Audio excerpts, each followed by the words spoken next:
All right. And welcome, everyone, to another episode of WindRiders of Aria. I am Will, the Halfling Wizard, and the Chaos Facilitator for this awesome group of folks, whom we're going to go around and let them introduce themselves, tell us who they are, who they're playing, and what do you think is about to happen to you guys?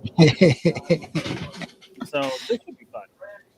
So we're going to start kind of in roundabout order, and we're going to go across the way from me, which is that way, and talk with MC Henry. I am playing Antrak or Douglas Lamora. I don't really remember where we left off very well, which is unusual for me. But man, Shark boat. What's that? We're in a shark boat. Yeah, I know that. Y'all came up underneath into another cavern. When y'all got out onto the shore, you were surrounded by people with pointy sticks and things. Oh, right. Yeah, y'all had gotten out of the shark boat, and now you're on the land and in a whole cavern. It looks like a whole world of its own, and you are now surrounded by strange people with pointy sticks. Yeah, I think Antrak's gonna faint. That's what's gonna happen. That tracks. For sure. That's awesome. All right, let's go down. We'll go down to Slayer. Hi, everybody. I am Old Worm Slayer, and I will be playing Redbeard tonight. And Red is thinking, now what? It should be no big surprise. It should be no big surprise. All right, let's go across. Sorry, it's the other way. And get Kel. Hey y'all, I am Kel, also known as the Celtic Wyvern King, playing A, the Chief Engineer and budding psychopath. I really don't have an answer for the question because I missed last session. You did miss last session. Last I remember A Duo was having a whole Looney Tunes moment of going like, just looking down as the floor dropped out, looking up and just waving as going like, not again. Oh yeah, I'll get into what you missed. Yeah, I figured. Because you So missed quite a bit. I'll just hold my answer until the recap's over. Fair enough. That's very fair. All right, then we'll drop down to Lisa. Hey, I'm Lisa, D&D, Wolf for Leia in the chat. I play Katarina Zephyrian, a.k.a. Falcon. I am going to choose that not all people are bad. They're going to welcome us, and they're going to have a feast in our honor where we are not the main course, and we will be worshipped as gods. That is a very optimistic look. I like that. We just need C-3PO to tell them some stories. It'll be fine. Yeah. Couple of jokes, that sort of. Some realistic sound effects of explosions from a droid. Oh, wait. No, this isn't Star Wars. No. All right, so let me recap what happened last time so Kel can be caught up with us. So after the floor dropped out, you fell into basically an underground lake, and with no land in sight, and you were trying to swim. I think was it Katarina that was trying to swim, or someone was trying to swim? Who was trying to swim? Katarina eventually started. She took off into the air, but I can't remember who it was. Anyway, they were swimming. There were things in the water. That's all I remember. It was mainly me and Lahora that were trying to swim. Well, I was succeeding. Lahora was needing help. That's fair. So yes, so there were things in the water. Somebody got snatched by one, and they found out that the thing that took them was actually mechanical. There was a door. The door opened, and then there was uh, a person inside this gigantic eel-shaped ship, basically. And I think that was you, right, Antarak? Wasn't Antarak Yeah. the one that got taken by the eel? Yeah, I was getting ready to drop a dynamite down its gullet when I realized it wasn't actually What a it was. biological being. Fair enough. So you actually got to meet the people inside first, who we find out are pirate hunters from a distant land, and it's very, very like Captain Nemo, Jules Verne vibes going on. Eventually, the ship surfaces. Everybody gets on board. They kind of tell who they are and what they're up to. You find out that they're the ones that were fighting the pirates on the other side of the island, and they took care of them. And you guys told them what you were after. They said they would help you. They gave you a little submersible, little shark-shaped submersible that took you into this underwater cavern, and then surfaced in a whole nother sort of world where you all went. They dropped you off basically and left. You were on the beach, and suddenly you were surrounded by people with pointy sticks. And that's the recap. So, Yeah, so it's Aza has mixed thoughts on part of it because, in fact, like, especially where you say, like, you know, like the eel and like the shark-like thing were mechanical, not biological. He's like, okay, how the hell is that thing running? But then also too, especially when they get to the part where, you know, they're on the beach with pointy sticks point, I was going like, again, God fucking damn it! When it rains, it pours. It's not the first time he's fallen down a hole. Eventually, got moved to an area with stuff being pointed at him. that is very true. It's like he always finds himself in this situation. And it ain't his fault this time. It's his nightmare, and we just live in it. No, that's what's going on in Olea Origins with the whole thing with Kieran's quote unquote parole officer. At the end of this campaign, like A will wake up. It was all a dream. He's back home, never left.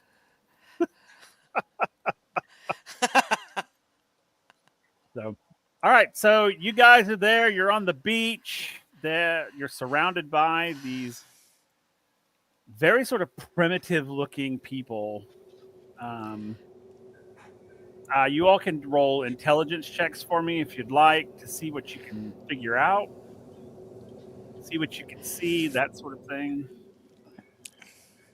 I do think that maybe this is one too many adrenaline rushes for Antrak in a 24-hour period. And I don't know about a full-on pass out, but he's probably not feeling. Pass out, man. You can go ahead, pass it out. What's up? You can go ahead, pass out, man. You don't have to. Yeah, do anything. I think he faints a little bit, just gets lightheaded and just kind of loses his footing, and just tries to summon up that reaction, and it just ain't coming. Right. Okay, so a 10 and a 5. So Antarak just passes out or faints. It gets a little lightheaded. Doesn't necessarily pass out, but kind of goes, he gets faint. He's overcome by the And in case you didn't see it, Will, I got a 7. Okay, I didn't see that. All right, 7. So 10, 5, 7. All right. So Katarina and Redbeard and AU as well, not as well, but you guys can see that these people seem to not have. Basically, they have. It seems like they've never seen outsiders before.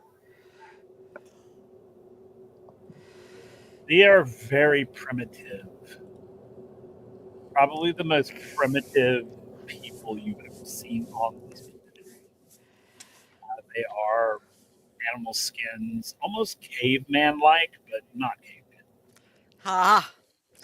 Well, without breaking eye contact with them, I'm going to kneel down and try and help Entourage. Like, not now, buddy. Not now. Come on.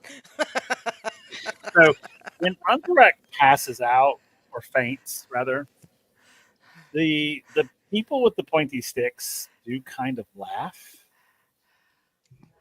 at him. Oh, good.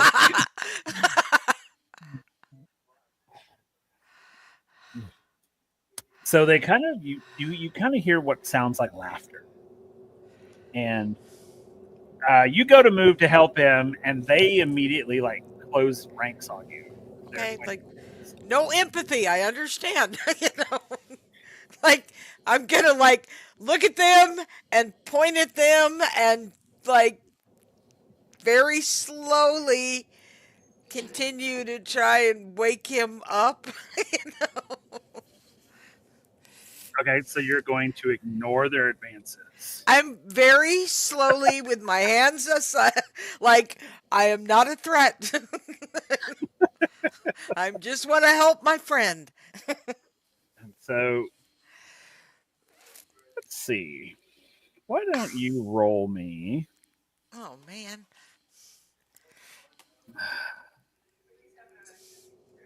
Roll me a cultural check.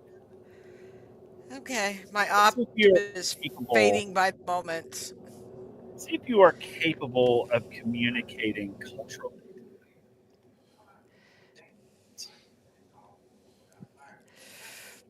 4. Ooh. So they don't quite understand what you're doing. So they close ranks even more on you. And now their pointy sticks are like at your throat. Okay, I will stop moving. And you will see them kind of part a little bit. They still have their spears or their pointy sticks at you. And you'll see a group of them come and like drag Entourage out of the group. Um, And then they Wait. close ranks again. are um. Oh dear God. I tried, bud. What can I say? You guys will see. So A and Redbeard and Katarina, you can all see this happen. You can see them lift him up and like carry him away.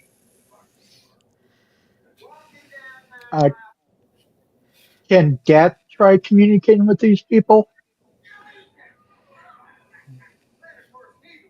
You can try. You can do an intelligence roll. Oh, not cultural?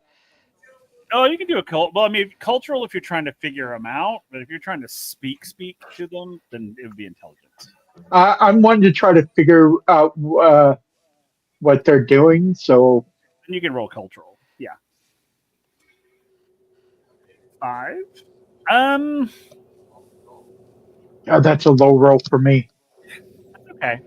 So it's one of two things. Either they're revering him or they're about to cook him.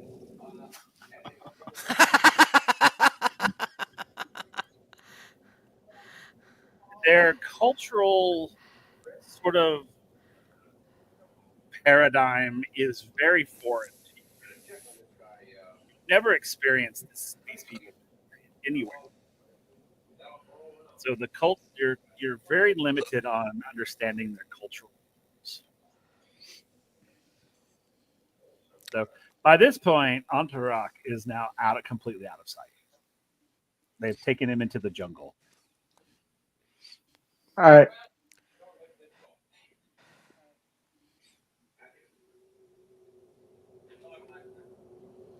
Upon that discovery, Gats will try to communicate, saying, he's alive. He just passed out. Okay. Are you going to try to speak it? So, yes. Okay, so that's an intelligence. A 6. Okay. So as you speak to them, hold on. Let me roll for them real quick. Let's see if they understand you. As you speak to them, while I'm getting my dice out. As you speak to them, they do sort of stop and kind of tilt their head as if they're trying to understand what you're saying. Yeah, they don't understand you, but they're not being aggressive at this point. So they seem to be less suspicious, if that's, I guess, the correct way to go about it. It's not that they're letting their guard down, but you can sense that they're kind of relaxing. And they actually do kind of move out away from you a bit. And you do kind of hear them chattering to each other.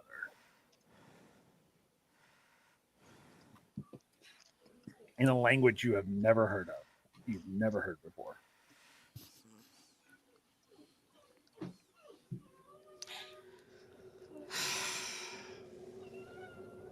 So what do you do? So, well, while you wait, let's get to Entourage real quick. So Entourage, you wake up Okay. being carried off into the wood, into the forest. I mean, they've got you held up over their heads, and they're just like running. They're like mall walking through the forest. All right. That's cool.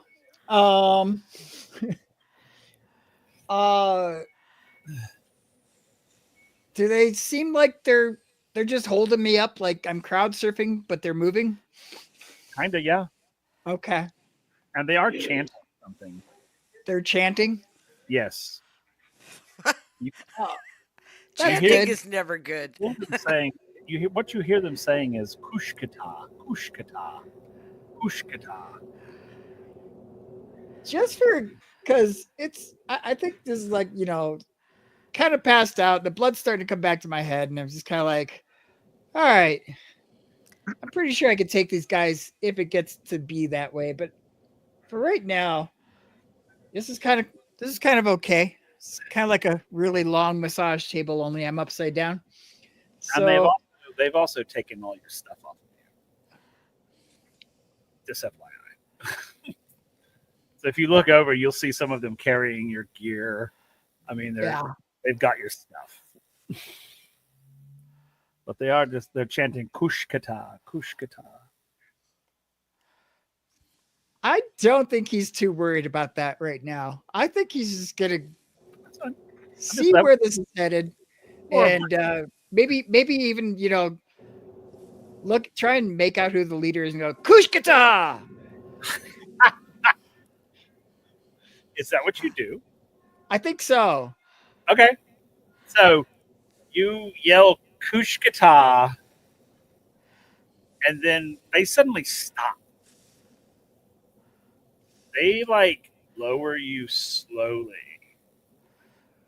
to the ground, and they back away from you, and they drop to their hands and knees.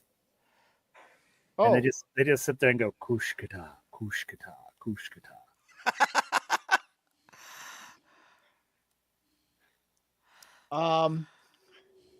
Where's 3PO when we need him? Yeah.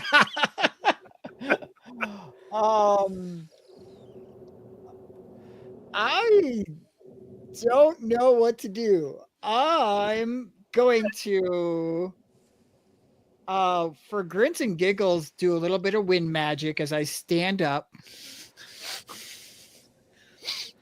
and have the breeze blow through my hair as I stand up and like having your cape billow behind you. It's Yeah. I've got that personal fan going. So, okay. and I think he's going to basically motion them up. Just carry on, but with his hands. Okay. And they just sort of like look at you, like almost like completely their eyes averted, but someone who looks like sort of a leader, maybe a chieftain, uh, and they just sort of they come to you slowly, they kind of half bowed, and they just begin to speak to you.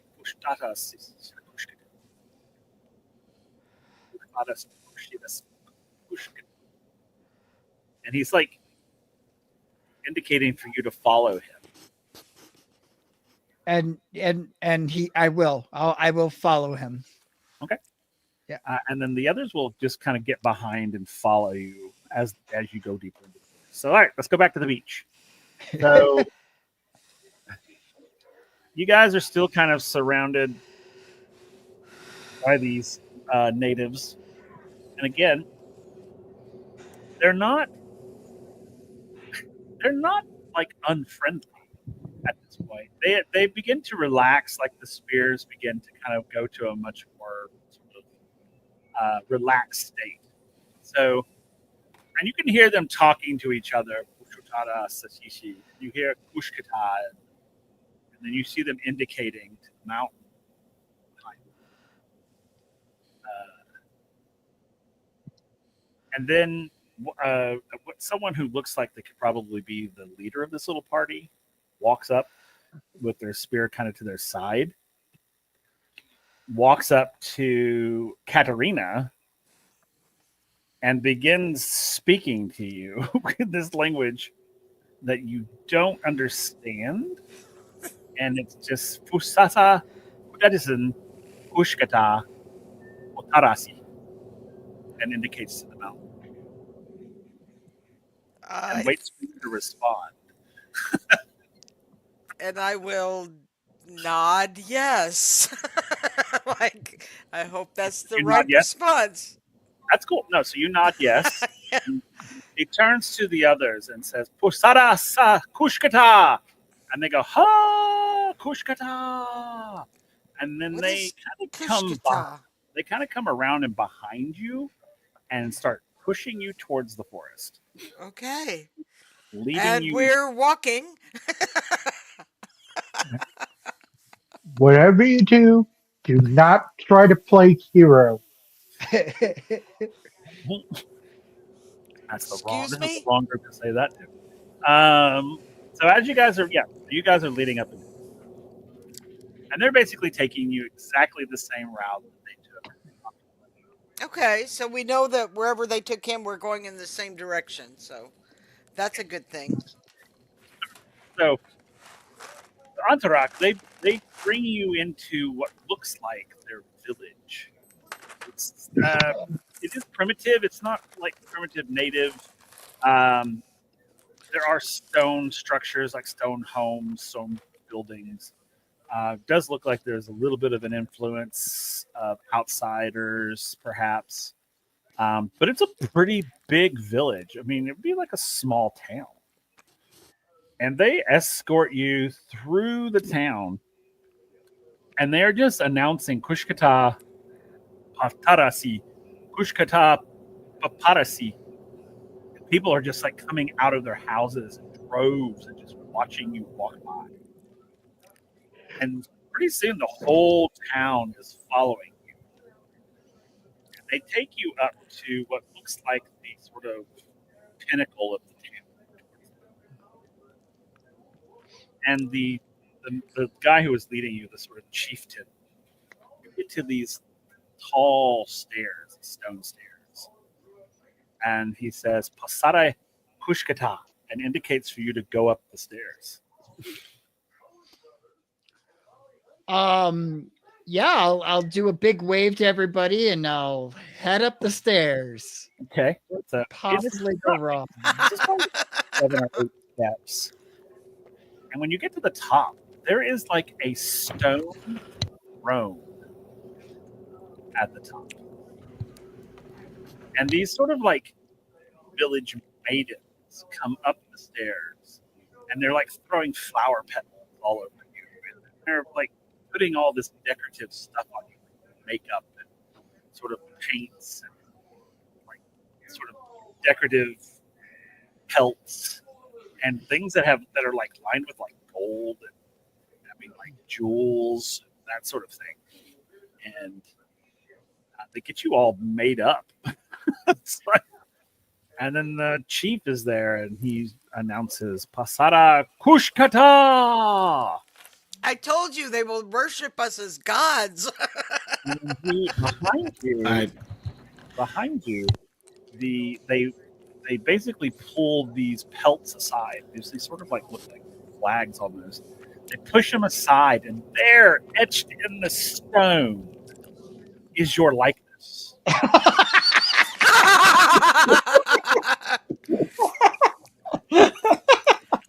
Not the route I thought this was going. I actually was thinking more like Pirates of the Caribbean when they were seasoning Jack.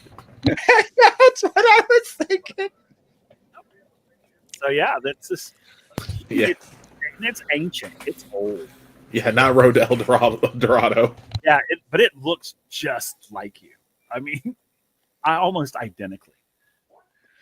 Like this could be you. A's gonna turn to Katarina and go like, "Okay, can you slap me real quick? Because this can't be real." Are we there? Yeah, you guys walk into this area just as they're unveiling this likeness of Antarak. Oh, I didn't realize it was actually up there. I thought it was down where we were. My bad. Like up behind him, and it's huge. It's like up the side of the mountain. Wow. And carved thousands of years ago. I'm gathering 3 little rocks, and I'm just gonna have them like hovering in a circle over my palm. I brush away the foliage, and I take my appointed seat. And they start bringing you like food and beverages, like a drink of some sort, and they're just like feeding you. Like these village maidens are like feeding you, and they're fanning you. I mean, it's like full on deity worship. Yeah, my comment to Katarina still stands. Yeah. Glad to see you're feeling better. Yeah, this is great. You either So before the chieftain, he kind of steps down midway of the stairs and he says, "Patasisiana Kushkata," and they like push you guys down to your knees, like bow to the god, basically bow to God. I don't know, when they try and push A to his knees, he does resist. Okay, and they will bring the spirits back out. They will point them at you and be like, kneel before Zod. Just kneel. How many of them are surrounding me? There's like 7 or 8 of them. That's just the ones that are pointing sticks at you. Yeah, that's what I was wondering. Like, how many are actually like aiming the spears? So 7 to 8. 7 to 8 Okay. is pointed. Probably about 30 or 40 to 50 of them that are not pointed at you. Yeah. Okay. So yeah, when A's going to just look around and be like, this is too much effort, and he'll kneel. And Chieftain will go back up to Kushkata and be like, Putsaseri Ikokara Kushkata Patsari. Basically, you kind of infer that he's saying, does this please you?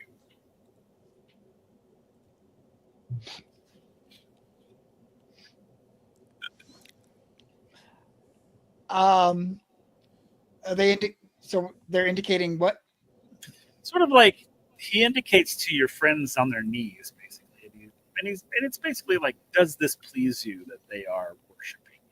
They are showing their submissiveness to you. How far down is it from where I'm at? It's like 8 or 9 steps. It's not that far. I think he's just gonna walk down and lift them up to their feet.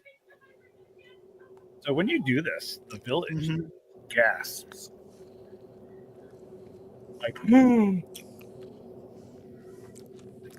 is there deity?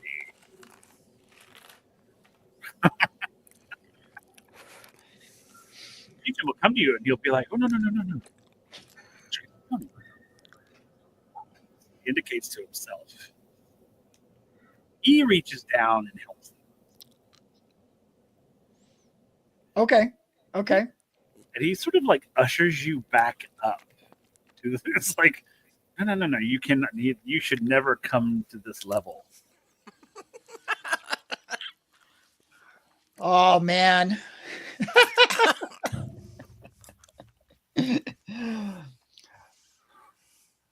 Do we still have that map with us that we're here to do? Okay. You do. I think I'm going to recognize that that's what he wants to do. And then I think I'm going to show him the map and see if he has any reaction to that. Okay. Roll a cultural check. Okay. I've got 3 in that.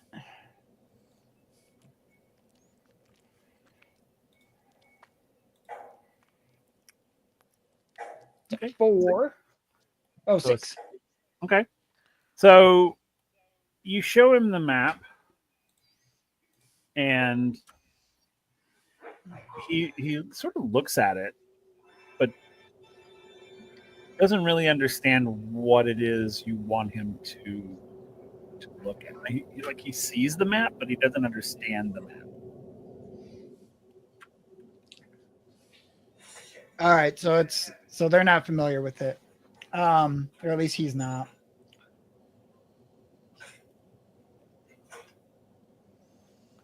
I guess for the time being, as long as they're letting everybody else up and everything, I will sit in my stone dais and be fed. Be fed grapes. Yes. Okay. So the chieftain has the villagers help you guys up, and takes you to like their longhouse, what would be considered like a longhouse, to eat. Basically, they do the indication to eat. So they take you guys to a place where you can eat and rest. Okay. Did they leave us alone? Yes, they left you alone. Good. Okay. They're outside. Right. They're not in the building. Any ideas?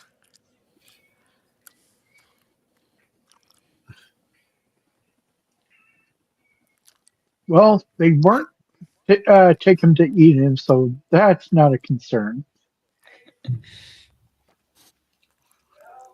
They revere him as a god.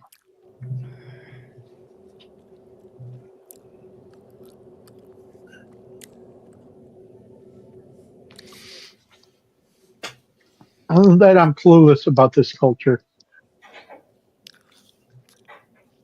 Well, obviously, we don't know about the culture, but any ideas of how we can get out of this?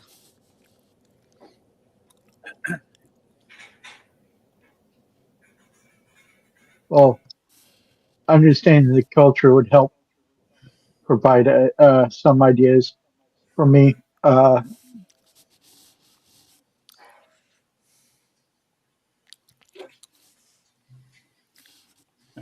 Okay, so no ideas. Okay. Hey, what about you?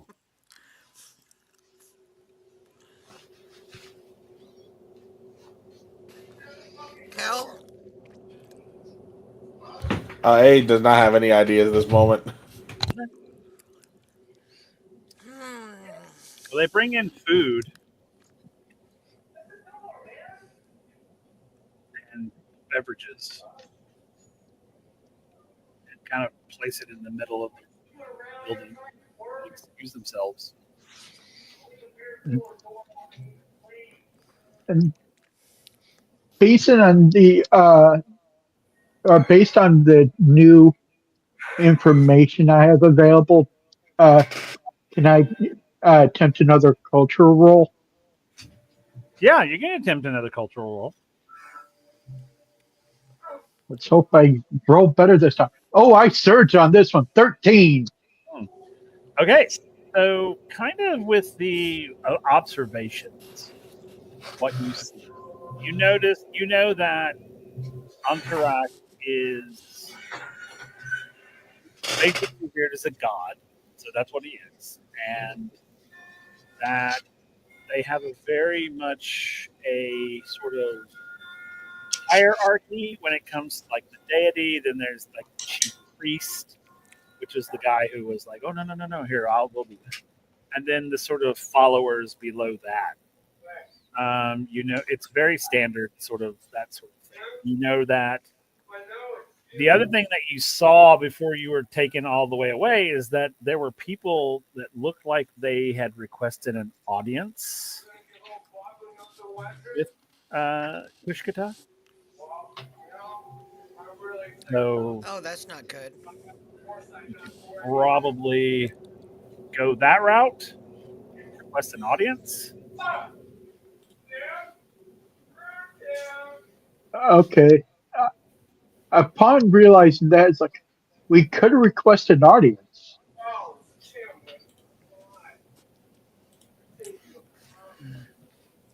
Okay.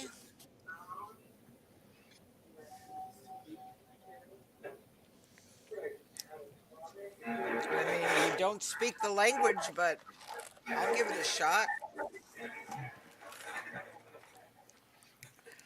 All right. Well, while you guys are figuring that out, let's go back to Kushkata. You're there, and there's a long line of people waiting to speak. Okay. Most of them are. Most of them are there to give you offerings, and you can infer that if they give you an offering of, like, say, uh, some sort of vegetation or maize or something, that they are obviously asking you to bless their crops. If they give you like an animal of some sort, they're sort of hoping that for most part you kind of that could go one of two ways. Either it's they to hope that their animals are healthy and providing, or it's a fertility thing. So you can infer most of the things that people are asking you without actually understanding what they're asking you for. So, what does that look like?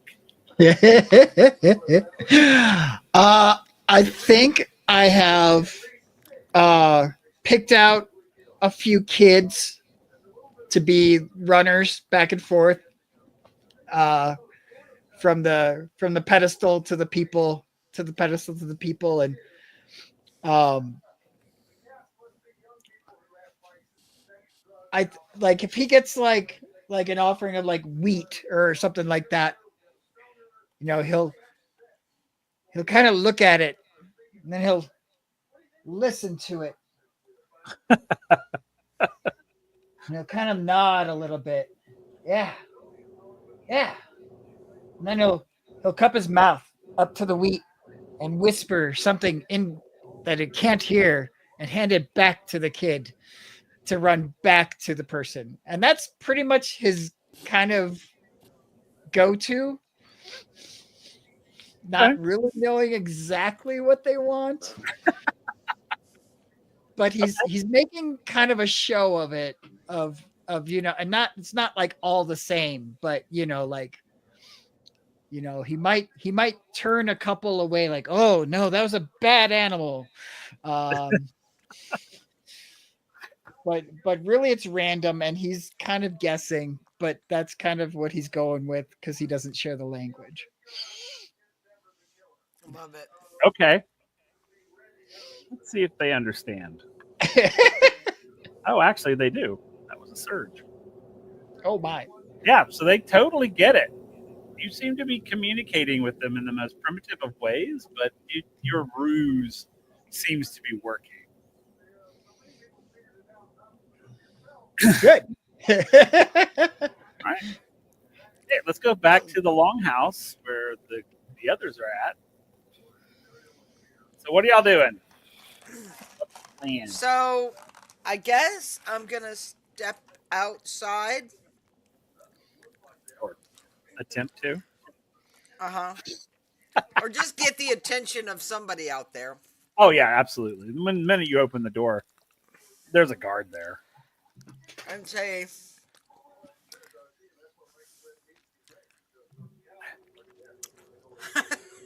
like, you Uh-huh. take me to Pushkata. And he points to Kushkata. And I will nod yes. It's like he's pointing at you, shaking his head no, that you are not Kushkata. That Kushkata No. I walk to Pushkata. Talk. Roll an intelligence. Let's see if he. And I'm going to roll one for him and see if he gets it. It's my worst roll. Oh, hey. Well, he surged, so. Let's see. I did not surge. That's a 1. That's a 1. All right. Well, as bad as your whatever that was you were doing, he picked up on it, and he basically says, "Wait a minute." Closes the door. You hear him kind of walk away. Okay. A few minutes later, either they're going to take us to talk to him or they're going to kill us. I'm not sure which. So a few minutes later, the door opens, and the high priest is there. And he looks at you, Katerina, and he goes, "Usada nihi pushkata," and indicates for you to follow him. And I'm going to look at my companions like all of us. Pusare usana kushkata. And he points to you. Okay. Yes.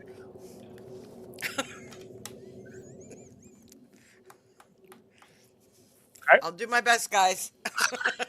I might have to make a new character if this gig is really good. Just saying.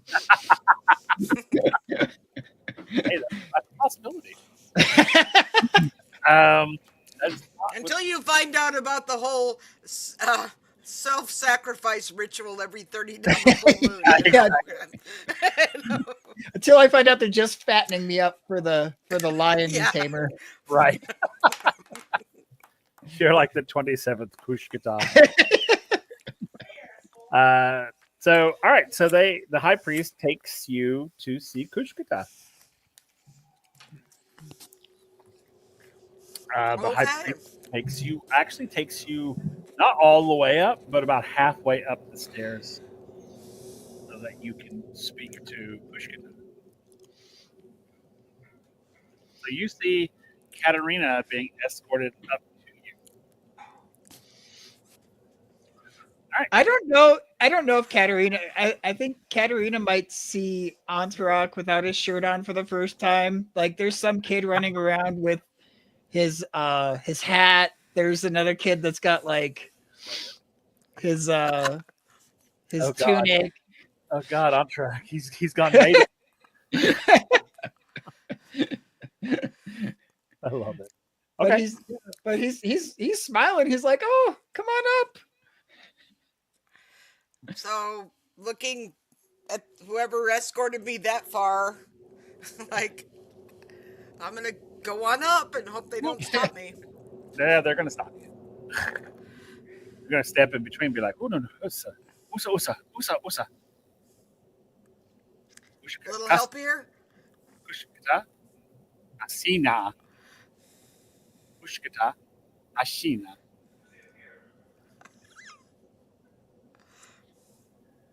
Obviously, it's something to do with God and lesser than.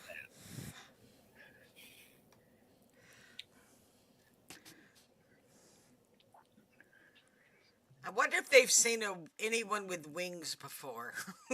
Like, I'm tempted to just unfurl and see what happens, but I'm also worried they might just kill me. They might be like, "Ah, demon!" Stab, Yeah. stab.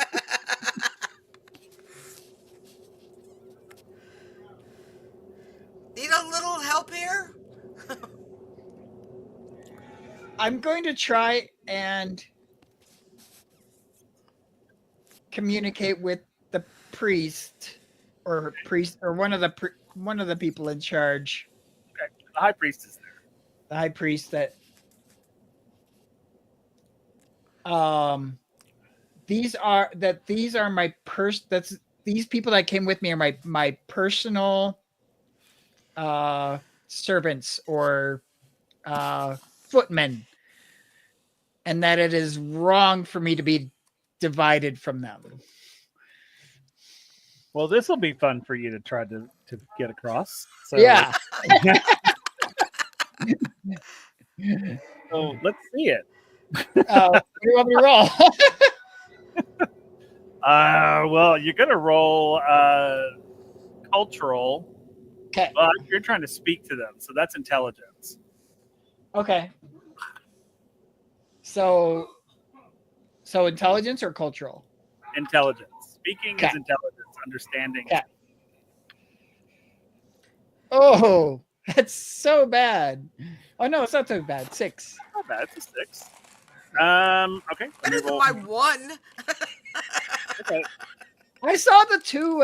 I forgot that it adds things. Well, he rolled a 12, so he understands you, and he sort of reluctantly sort of bows and steps back to allow her to rise to your level, which you could see him looking at this action as being very suspicious.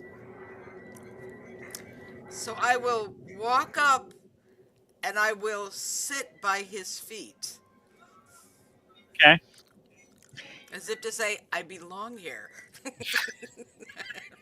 And Fair and I will hopefully not get slapped when I pat Katerina on the head.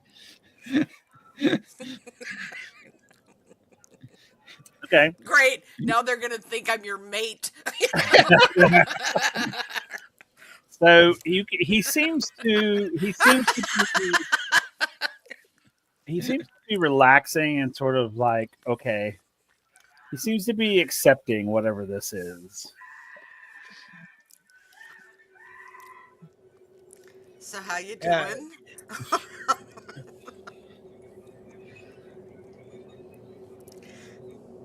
So and he's gonna try and whisper so it's not overheard. He doesn't know how much they can understand, but less is better. So he's gonna like cup his ear kind of like he was in the animals and the corn and stuff, and like, so this is pretty cool, right?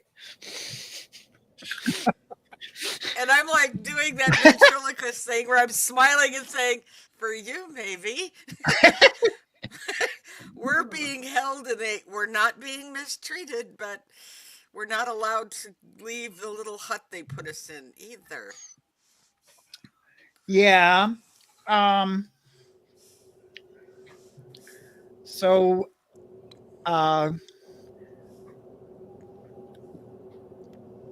what do you want me to? I don't know what to do. Do you guys have any kind of plan? I'm just glad that they didn't like skewer me right now. Oh, I'm glad The day is still young. And I'm going to look up and say, that looks just like you. I know, right? Um, we need to figure out a better way to communicate that you want offerings. Maybe they'll bring you the treasure. Well, I showed the map to the high priestess, and he didn't recognize, or they didn't. I don't know if it's a guy or a girl. I didn't know. They didn't recognize it at all. So, I don't know what to do about that. Have you looked at the map and tried to figure out where this village is on it, if it's on it? I certainly could do that, and I think he'll pull it out and kind of spread it, and so Katarina can see it, and maybe he'll motion the high priest to come up. Okay. He will approach. And I know we're just studying it at the moment, so I don't know. Is there anything we can figure out about where we are as a relation to the treasure?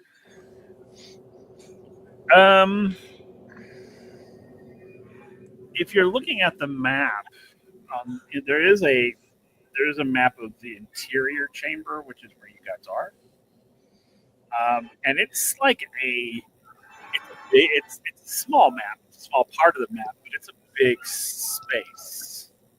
So this cavern that you're in, it's like a whole continent. It's huge. Oh my, okay. So it's hard for you to kind of pinpoint your location on the map. You can see like the lagoon where you came up at on the map. But there is nothing of this little village. It's not marked on the map. So if we were to go as the crow flies from where we got out of the water to the treasure, like how far do I think that would be?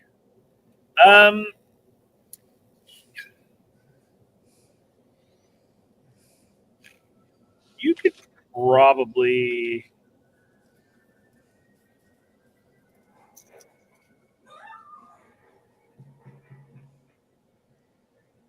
And if there's not a scale, I mean that's okay too. it's there's no scale on this map. I'm gonna let you roll survival. Oh, okay. And let's see. Can I also roll survival? We don't want to because he rolled a 1.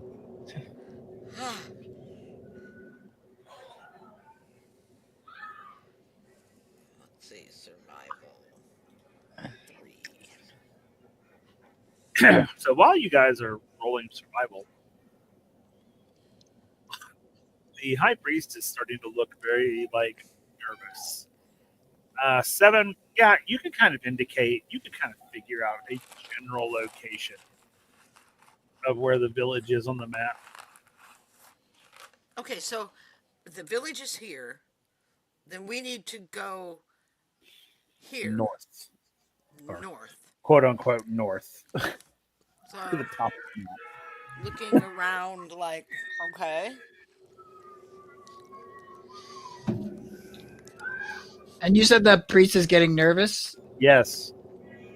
Can I tell why or? Because the two of you are taking way too long. Okay. He's suspicious. I think he's going to hand the map to Katarina once they kind of figure that out. And be like, why don't you guys figure out how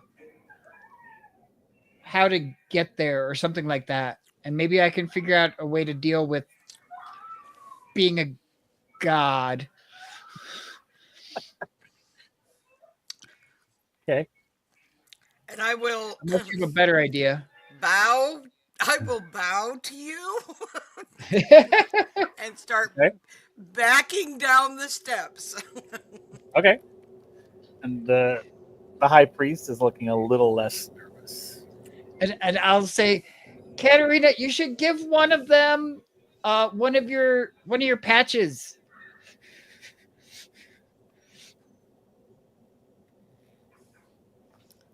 I'm like, what the hell is he talking about? I don't know. Don't you have like ranks like on your? I'm assuming like your coat or something. Like, We're pirates. all right, well then never mind. Give some of them. Give one of them some of your coins. I can give him. I can give him an earring. There you I go. will take off an earring and give it to the high priest. Okay. And he'll take it and he'll sort of look at it like, why did you give me this? But And okay. then I'm gonna point the high priest and point at his ear. Okay.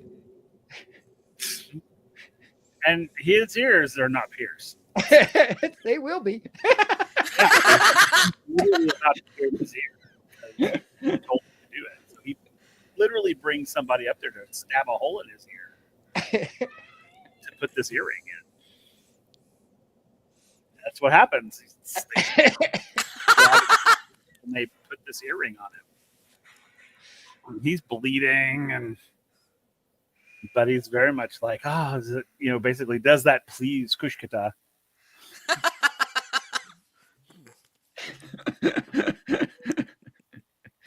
No, we won't at all like take advantage of people as gods. Not at all. No, you got the wrong guy for that. This is way too fun. Okay. So he has literally punched a hole in his ear and puts this earring on him.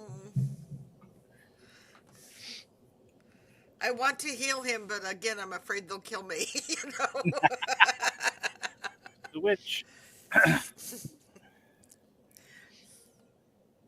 So as they are doing that, however, you will hear them speaking. They are talking to whoever the person that's doing the piercing, who is like an actual piercing specialist in their tribe. But you hear them talking about indicating the earring and sort of speaking like they're talking about it. But not in, oh, isn't this cool or whatever, but like something else. You're getting some other vibe off of it. Okay. So, Katerina, on your way back, go ahead and do an intelligence check for me.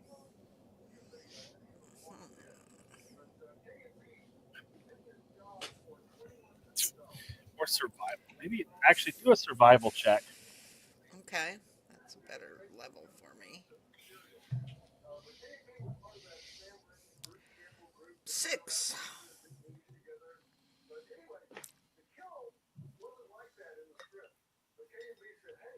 What did you get? Sorry. 6. 6. Okay.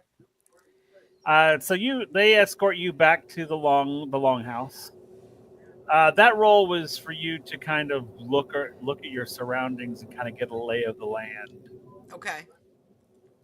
But you got a pretty decent one. All right, so you get back inside. So Okay. A and Redbeard, you see Katerina return unscathed.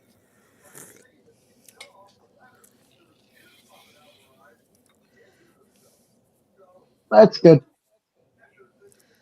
Okay, so I have the map,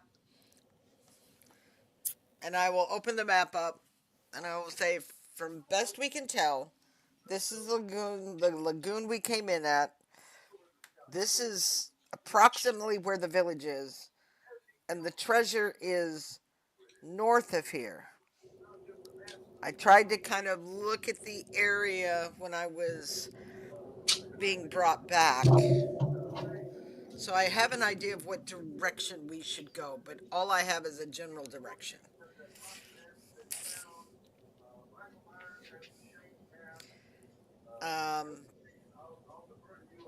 Douglas is being treated well.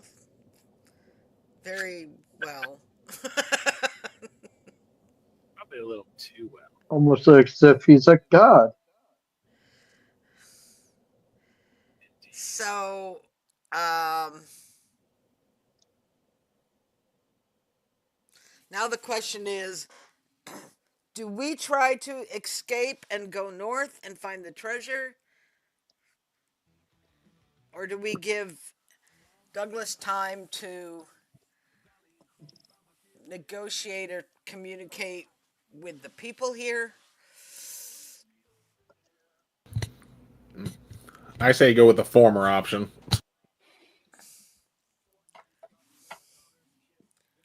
But we would be leaving him here. And if they view him as a god, he'll be fine for now. At least long enough for us to do what we need to do. Consider him a distraction. That's fair. And what if they view us escaping as suspicious and attack him? Why don't we give it the night? We're not going to get very far in the evening anyway.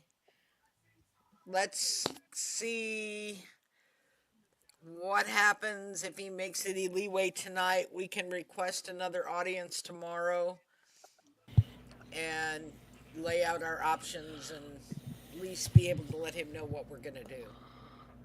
What do you think? Fair. Though I will say, y'all can't get far at night, as I point to my red irises. That's true. A can go pretty far at night. Because thermal vision. Well, That's true. Thermal. Falcon's eye patch. Oh, that's true. Falcon, you have your eye patch. I know. I feel like we need to give him a chance to. Oh yeah, Ace agreeing with you about Liz giving the night. He was just being a smart ass about the whole, not getting far at night. Okay. So you guys are discussing that. So let's go back to Kushkata atop of his throne. So the people have sort of stopped coming, like they sort of slowed down as night is beginning to fall. The high priest basically tells everyone to go home, and he tells you to follow him basically. And he takes you to your royal chambers, so to speak. But you're behind the throne, inside the mountain.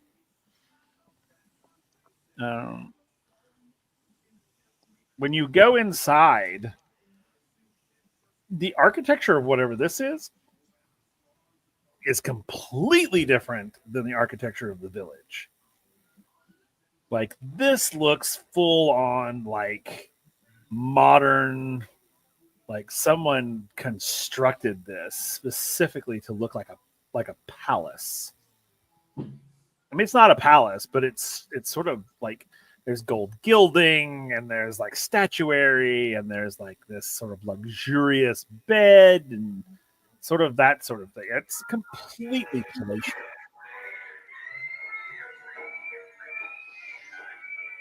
Okay. And though it does not look like anyone has stayed there in a very, very long time, it's extremely clean. So obviously they keep up the cleanliness of it.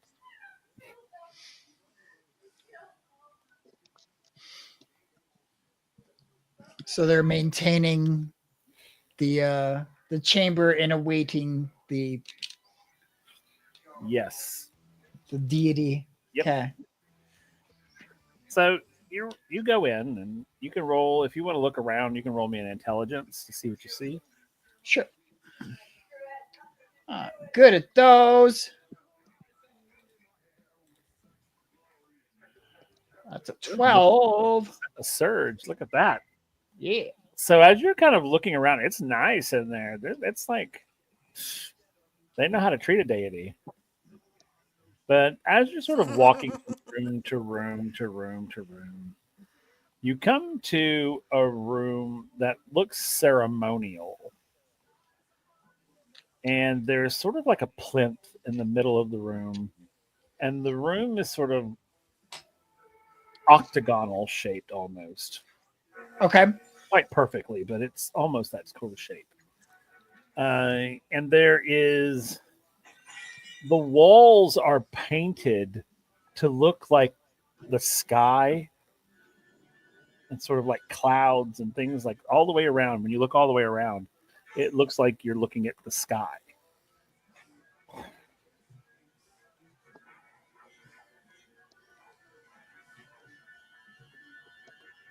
Okay. Is it a daytime sky? Yeah. Okay. What else do you look at? Or what else do you do while you're in there?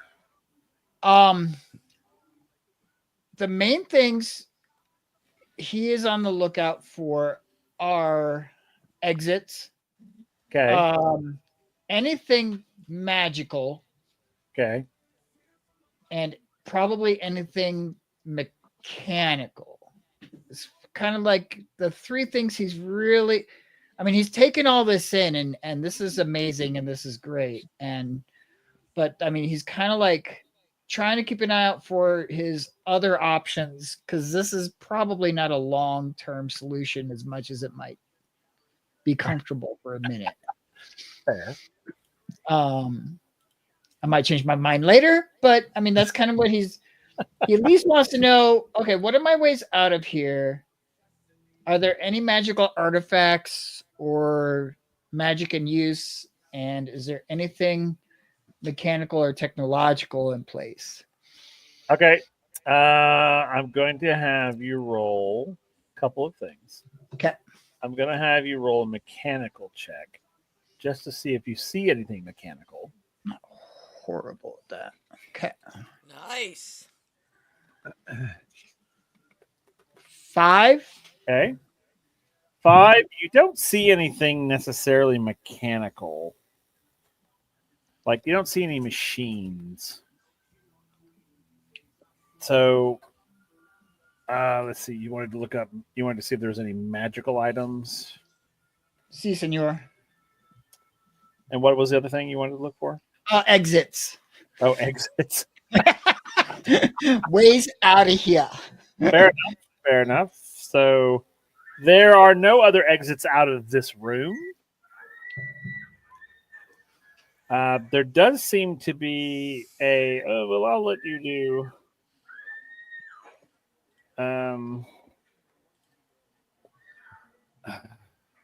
Actually, do an intelligence check for me again first, Okay.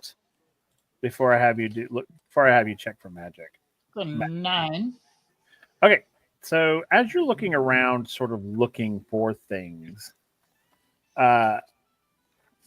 you don't see anything magical. There doesn't seem to be any arcana of any type here. But as you're sort of looking around for these items, you notice something on the floor. Looks like a mosaic of some sort. Okay.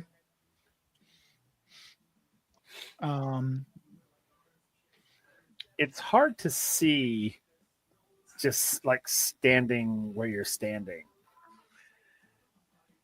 Yeah, I think I'm gonna have to fly up, but I turned into a fish man, so I'm gonna have to wait till I wake up to have wings again. Mm-hmm. Well, I mean, there's a plinth in the middle of the room. What's up? There's a plinth in the middle of the room. Yeah, I can climb up that. You Okay. can in that. Okay. Yeah, I'll Pretty climb easy. on up. Very high. It's not a very tall plinth, but it's high enough where you could get a good look at the floor. Yeah, So, I'll okay. try and climb up. Okay. Oh no, you're able to. Okay. It's not hard. So you get up to the top and you sort of. I will have you make a dexterity check for me though, to see if you can stay on the plane.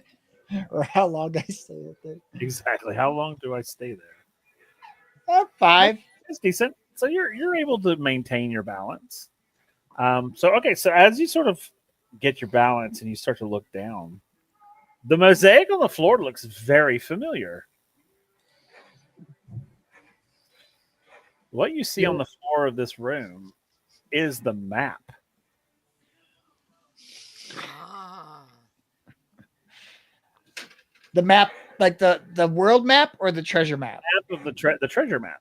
The treasure map. Oh, This damn. Actually Okay. has things marked on it.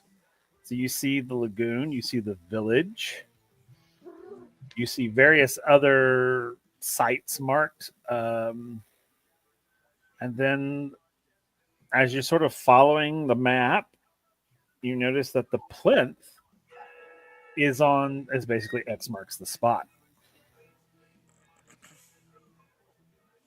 Oh yeah. Oh.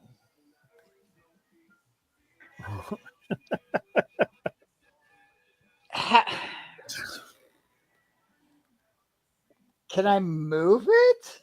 Or is it? You can make a strength check and see. I'm not great at those, but we'll try. Come on, triple surge. It's a 4. Or 4, which Yeah. does not move the plinth.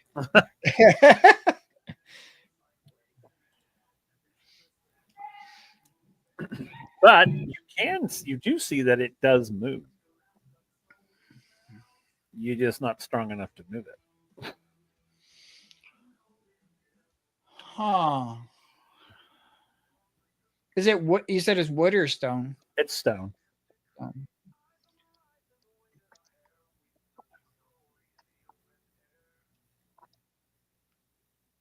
And it's sort of like almost obelisks, shaped, except it has a flat top, and in the top there is a hole. If I drop something down the hole, do I hear where it stops? It doesn't go very far. It's like Okay. you can actually see where it ends. Okay. It's conical shaped. Is there a torch in here? There are torches in there. Yes. I'm going to light a torch and put it in that hole and see if Indiana Jones was really a good movie or not. Yeah. Well, you're putting a lot on this. So as you put the torch won't sit in the hole. It's because it's conical shaped, so it kind of comes to a point at the end. Okay. But it does look like something sits inside of it.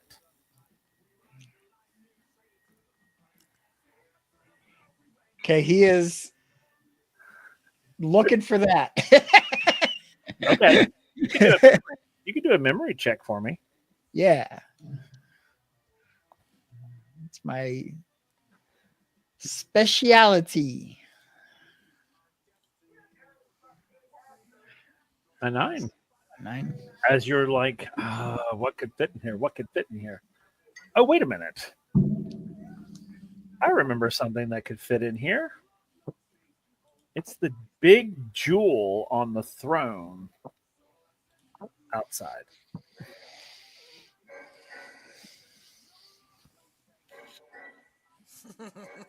All right. As Darkwing Duck would say, let's get dangerous. I'm gonna sneak out in the middle of the night, grab the jewel, and try it. All right, roll me guile. Okay. Let's see if you can sneak your way out. Roll them kernels. 10. Okay. Yeah, you're able to. Let me see if they see. Oh no, they don't. Yeah, you just sort of stroll out, and no one pays attention to you. I mean, they pay attention to you, but they don't try to stop you by any means. When you get to the throne, you see at the very top of it, there is this gigantic jewel. It's red jewel. Okay.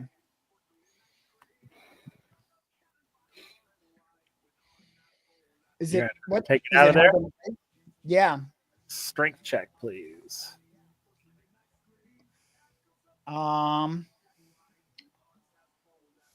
Check something real quick here. Okay.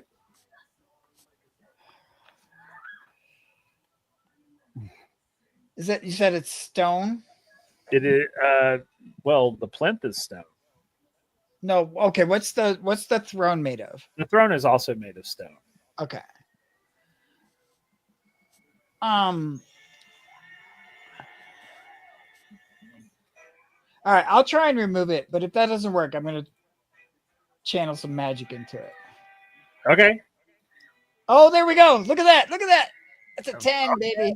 So yeah, you're able to pry it loose. It pops out.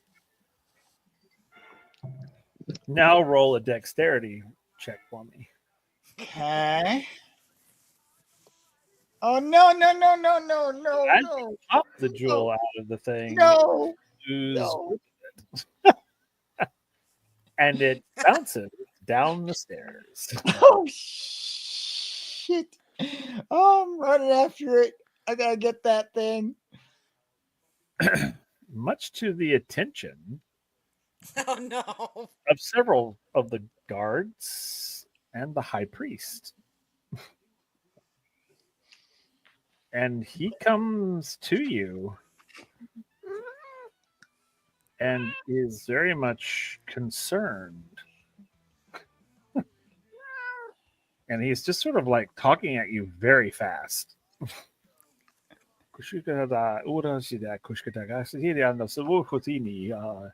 Like he's trying to figure out what's going on. Do I have the jewel in my hand? No, not yet. Okay. It's still sitting on the ground about 10 to 15 feet away from you.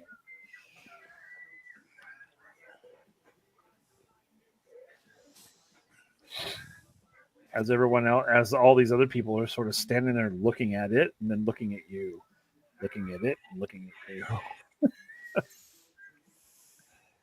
So what do? He's going to mimic eating the jewel for dinner. He's trying to say that this is going to be his meal for the night before he goes to bed.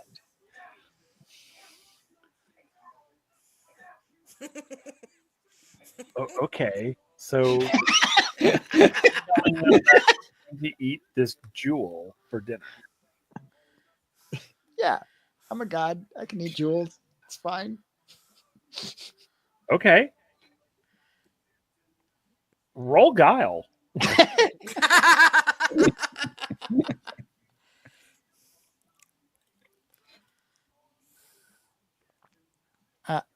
How's a 16 feel? Seems pretty good. So he just sort of he goes and he picks it up and he hands it to you like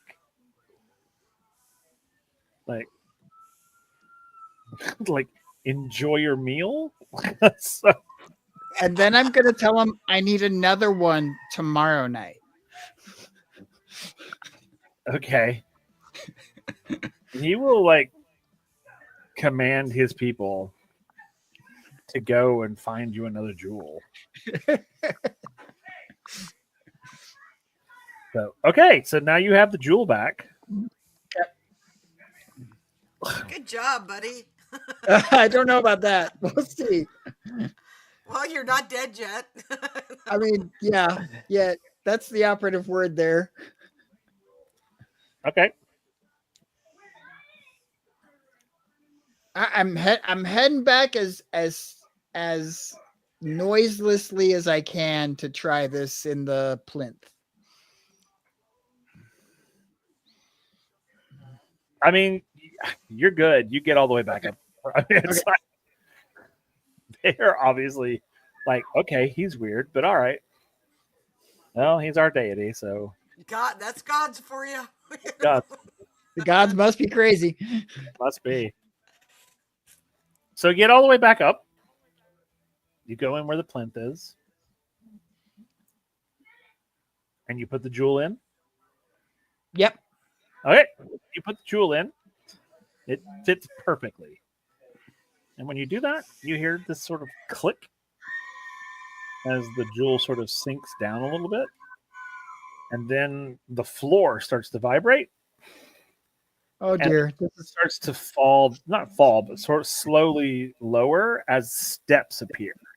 It turns into steps and it goes down, spiraling down into the underworld.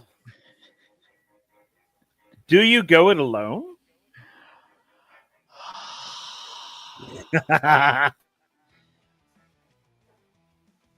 God damn it. Go.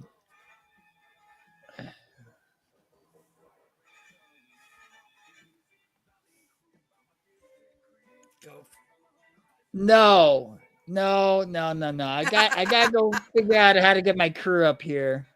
So as Meatloaf might say, I think I'm gonna sleep on it. Okay. And if there are any guards outside of my door, I'm just telling them, like, don't let anyone in at all, ever. Okay. No maids, no serving girls, nobody. Okay. They will, to the best of their ability, try to understand you and Yeah. basically keep everybody out. Okay. Okay. So we'll go back down to the longhouse. So you guys have been discussing what should we do, should we do this, should we do that. What have y'all decided? We had decided to wait and request another audience with the god tomorrow and see if he's made any headway, because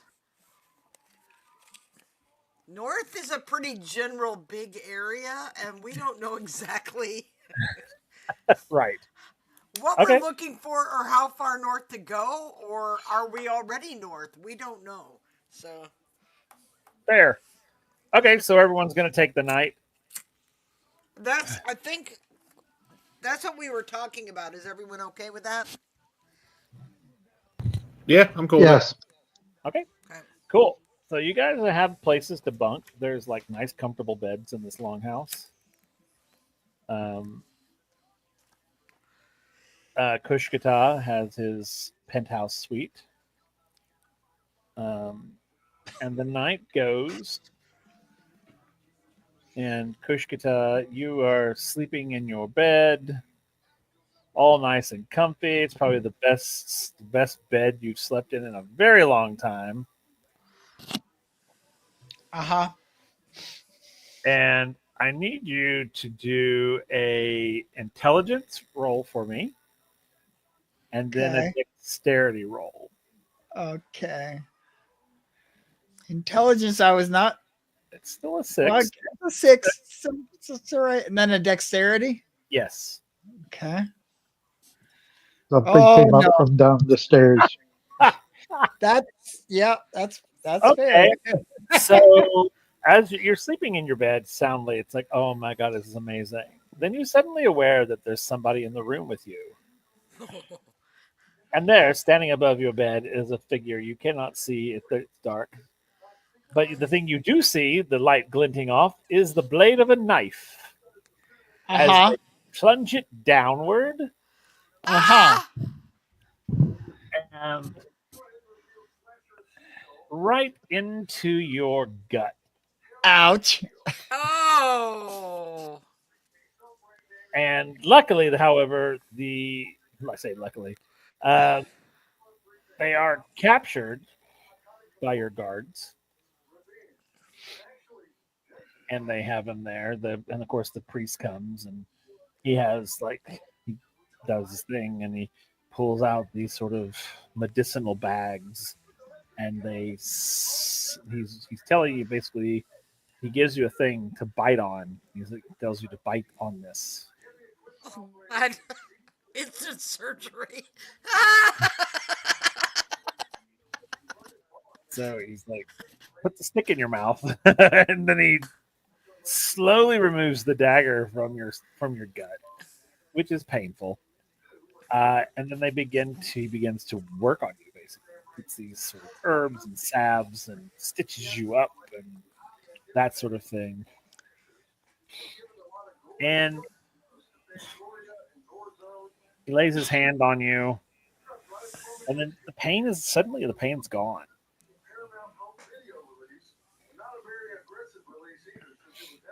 As you sort of feel warm, almost like your body is like glowing this wonderful light. Okay. And then you find then you're suddenly you're back to normal. You're cool again, and there's no pain at all. As you look down to look at your like where you've been stabbed, you'll see that it is completely healed. There's a little bit of a scar, but for the most part, it is completely healed. And then, of course, they're like bowing to you and sort of, you I know, love you. but the high priest calls the guards to take this person, whoever they are, to out of the room.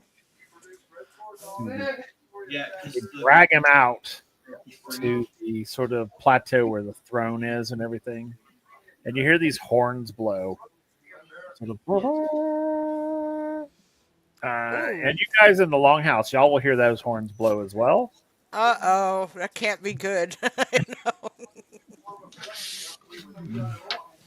And And we'll just chime in going, see, this is why we should have went last night. Hey, you were in agreement. Excuse me. I could be in agreement and still say that my idea has some merit. there. So Because it just gives you like the smart ass look. the guards will open the longhouse doors and have you come out, all of you. Okay. Do they look friendly? Yeah, they don't look angry. They're just like, come. Sort of Okay. like you to come. Basically, they're calling the whole village to Kushkata's palace. And as you all get there, you'll see the high priest up top and his little guards and some person on their knees, hooded person on their knees. And Kushkata, I'm assuming, comes out. And high priest is saying, Usheshist.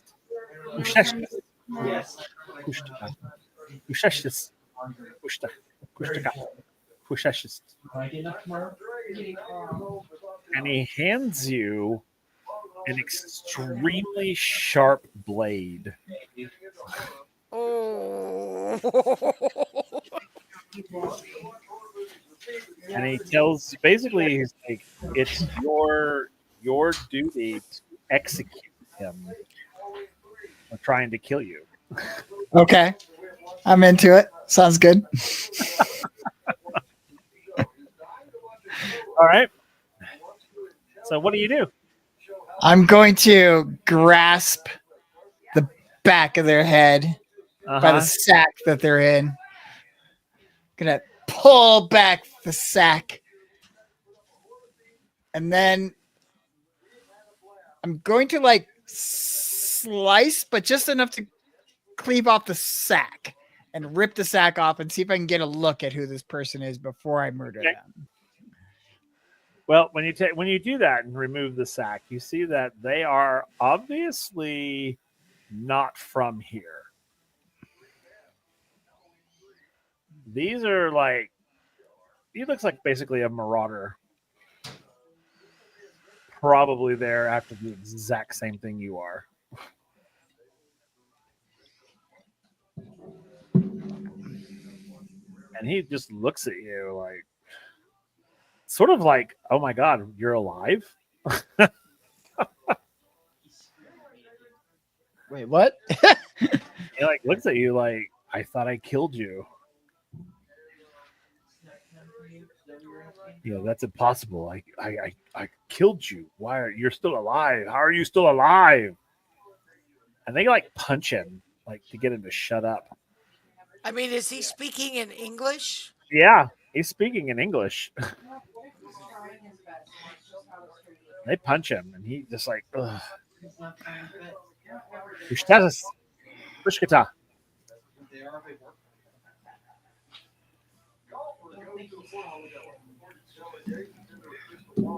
Well, hell.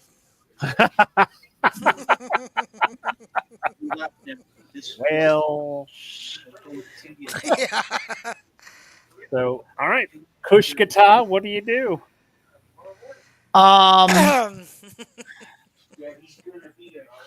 I'm going to laugh heartily as I take this knife this giant knife, and I pretend to tickle myself.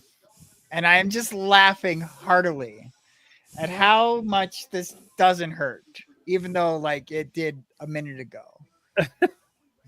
Okay. And I'm going to throw it clattering down the steps and kick this guy down the steps after the dagger. Okay. Kind of just do one of these. All right. So as you kick this guy down the stairs, he falls, hits every step on down the way, falls to the bottom, right at Katarina's feet, and that man's neck is broken. Is he obviously dead? Yep, and insult to injury, he fell on the dagger too. So Oh, I started to say because I was going to pick up the dagger and stab him. Like, you want me to do it? Thank you. yeah, no, he's dead. Flawless victory. And the high priest looks at you very sort of suspiciously. Uh-oh. Obviously, you did not follow the traditions of the people, so he's a little, almost like he's thinking maybe this isn't Kushkata. So, what do you do at that point? High priest is looking at me suspiciously. Oh.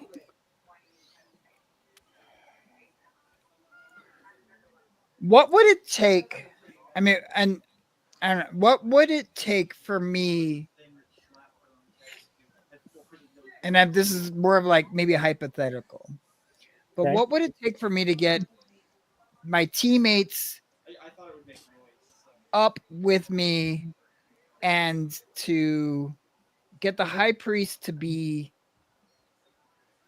maybe either with us, like conspiratorially, or not well regarded by the public at large?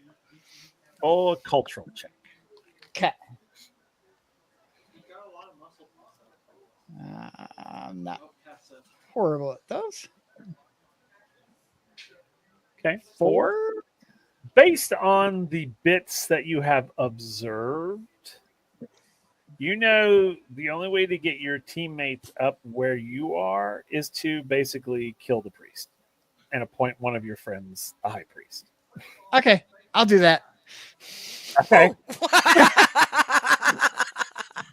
All right. So how? No hesitation. No, none. Yeah, no. I'm just gonna I'm going to form like a fireball in my hand and beckon the priest up. Oh, he's already there. He's there with you. And I'm just gonna tell him to open wide. Ooh. And he gladly does it. And I'm going to remove the earring that he had taken from Katarina before I do this. Okay. And then I will feed him a fireball. Oof. Okay. So And then I will point at Kel.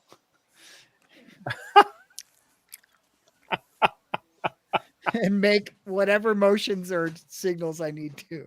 Okay. So you burn this dude from the inside out. He bursts into flames, falls down the stairs. The people are like, and then you basically point to Kel to come to you. I'm assuming Kel, you go or A, you go up there. Yep. So A arrives, and you basically just tell everyone that he's the new high priest. You give him the high priest's necklace type thing, or the earring. You can even give him the earring. Yep. Yeah. And the people will be like, okay.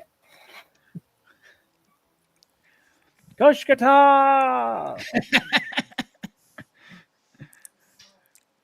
Okay, so All right, we got to get 4 of us up to my bedchamber so we can get into the secret entrance to wherever the heck.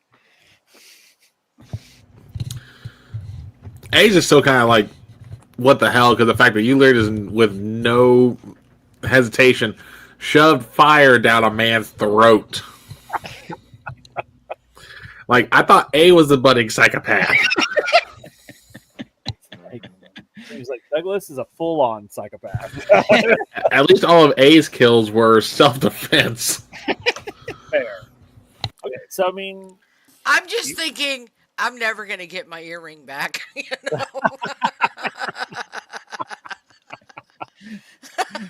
that's fair. All right, so you guys, I'm assuming you guys call Katarina and Redbeard up to the same level as you guys. Yes. All right, so the 4 of you go into Kushkata's palace, basically. Once you get everybody in there, what do you do? We do the hokey pokey. Yep. Indeed. And maybe the Macarena. Hey, now that's going too far. Oh.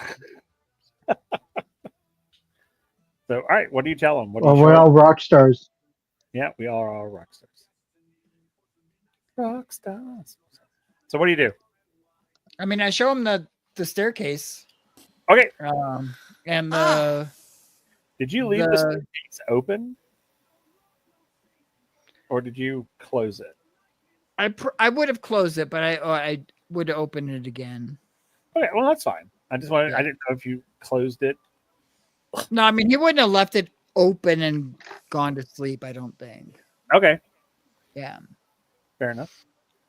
So when you bring everybody in, you can show them the map on the floor, and then you could put the jewel in and show them the stairs. Ah. Ooh. So, it's a good thing we didn't go last night. Maybe. I mean, we haven't been down there yet. I was like, A is going to give Katarina a side eye for that, like in a whole okay, I see what you did, touche. Oh. Fair enough. All right, so are you heading down? Yeah. Okay. Who goes first? Kushkata! Push guitar. All right, so down you go. As you sort of walk down this sort of spiral staircase, you guys walk what feels like forever. You're going pretty deep at this point. To the point where you feel like temperature changes. You feel it go cold, then it gets really warm, and then it gets cold again, and then it gets warm again. So by the time you get to the bottom, it's really kind of muggy and humid.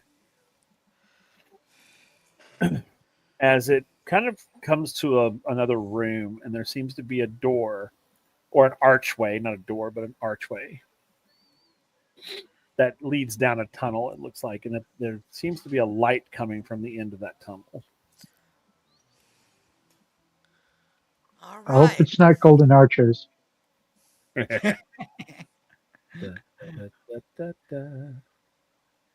gonna take point and be conspirator / navigator because I Okay.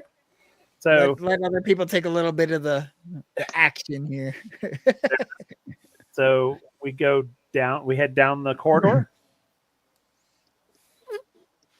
Okay. So as you guys head down the corridor, starts to get really warm. By the time you guys get to the end, the tunnel or the corridor sort of opens up into another large, huge, massive chamber. And this seems to be a magma chamber. And there is great. molten rock, molten lava everywhere. But you're I coming Good on Lord, like just how far down did we come? you know? and you come out onto a sort of like a platform almost. Looks handmade, looks man-made. Ed, I hope you chose not to have thermal vision at this point in time. Oh no, he's blind as a bat now. Y'all need to get him some special sunglasses. No, I just need to remember to switch off when it hits the 24-hour mark. That's fair. That is. But thermal vision has been much more utilitarian than some of the other mutations, at least for A specifically. That's very true. All right, so with A being blind as a bat, and it's hot. It is hot. So according to the map, this is it. You're right where you're supposed to be. All right, well, let's investigate. Yep, Maybe. you can roll intelligence checks. Intelligence. Hang on. That's an 8 for My game Douglas. timed out. 8 when that happened. 5 for Gath.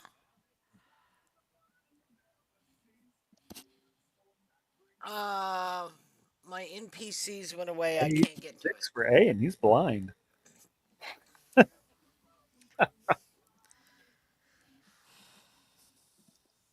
Do what? I said my NPC button went to turn order. I can't get back in to the play part. Yeah, Lisa timed out, and our characters are on this scene, so they're not showing up under NPCs. Oh, I can do that. What's your level? 1 intelligence.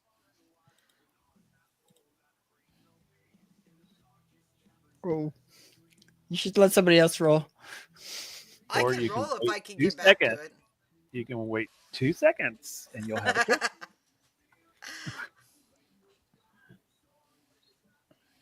But it was a nice thought.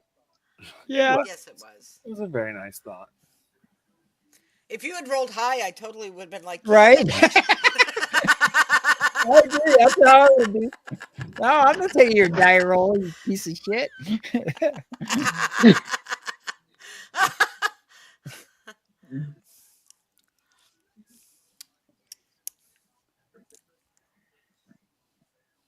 All right, you should be able to see your thing. Yes, now I can. All right, level 1 roll, command roll. 4. Okay, so I think funny thing is, oh no, Douglas, you rolled an 8. I think it's funny that A rolled the second highest, and he's blind.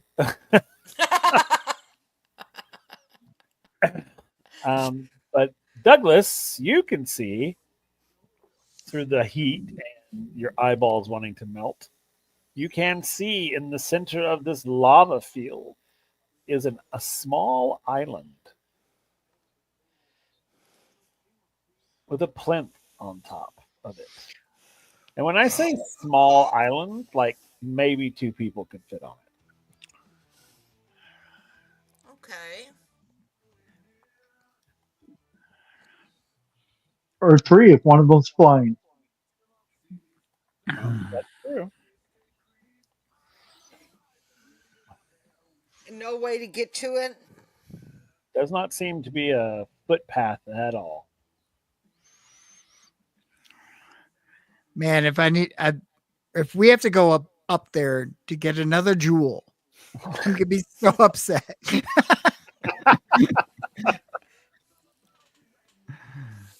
You can't see anything specific because it's too far away. Right. Okay. All you see is Well- a small island with a plinth on it, very similar to the one that was upstairs. I guess I could fly over if you'd like and look at it. You should look at the floor and see if there's like a pattern that appears before you do anything else. Like the floor we're standing on? Yeah. Like you should fly Okay. above it and look down. Gotcha. Okay. Anybody else have wings? I will tomorrow. Nope. Well, it is a new Alrighty day then. technically. Well, I've had another day to rest that wing, so hopefully it'll get me there. Okay. So you fly up. First, I'm just going to go hover up where I can look down at where we are and see if there's anything on the ground No. there. There's nothing on the ground. Okay. And then I'll go over to the island.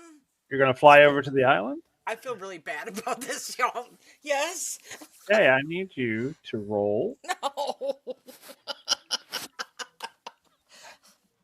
I need you to roll Why? dexterity first. Okay. Dexterity is 4.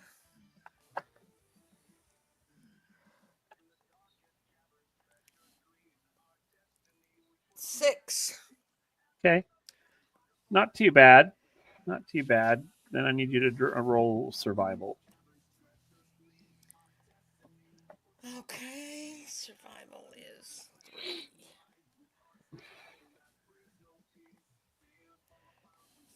Surge. Woo! 9.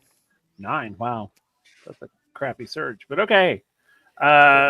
So you fly in the air and you're able to dodge sort of the lava sort of pops. As the lava pops, it blows upwards.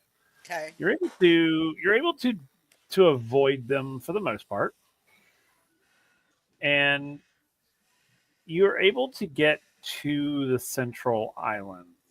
Okay. Do I see any pattern looking down? Nope. Okay.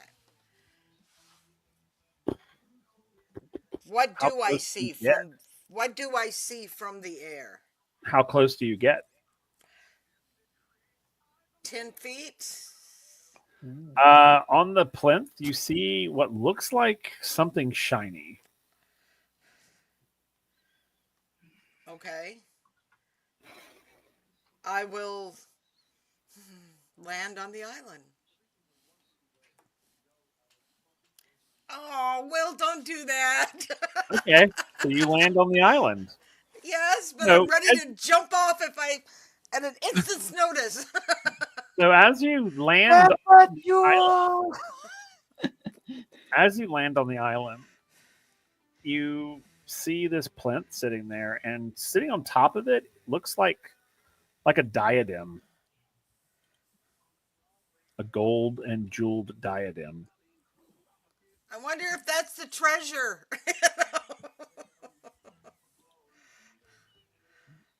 I mean, Everybody, roll intelligence for me.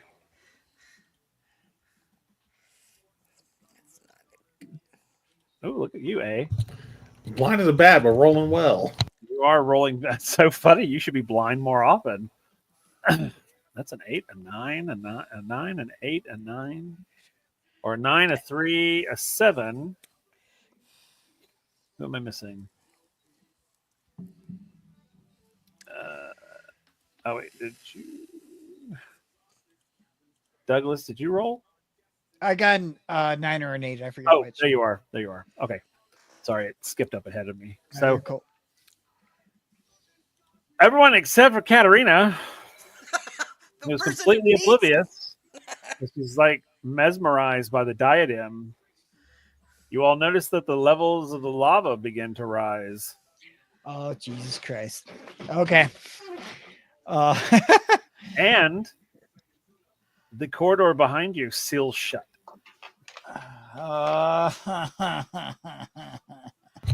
So as I can hear, I guess the way I'm thinking is I'm just hearing everything better for some reason. Yes. I'm going to turn to Honorak and go, please tell me that sound is not what I thought it was. Well, do you want me to lie to you before you die, or do you want to have full knowledge of Oh, the reason oh, you're oh. going to die? Oh god damn! It's a typhoon now. Got it. Eh, I mean, I haven't touched anything except the ground. I mean, it's not like I. Did I do that? Katerina, you want to move quickly. The lava is rising. Can I hear him? Roll intelligence and find out. Oh, we're gonna be the. Oh dang, we're gonna be the explosion. You can kind of hear. 5. You can kind of hear they're yelling something at you. What? And Get I'm gonna. that thing. I'm gonna pick up the diadem like. Okay. So you're gonna grab the diadem. Yeah. Roll a dexterity roll for me. Shit. Well, what am I? I'm questioning myself, but I don't know what else I could do. That's fine. I'm just saying. I'm going based on what you do. Okay. 6. Hey, 6 is not bad, but it's not enough. As you go for the diadem, these clamps over your hand, Oh, shit. and you cannot get your hand out.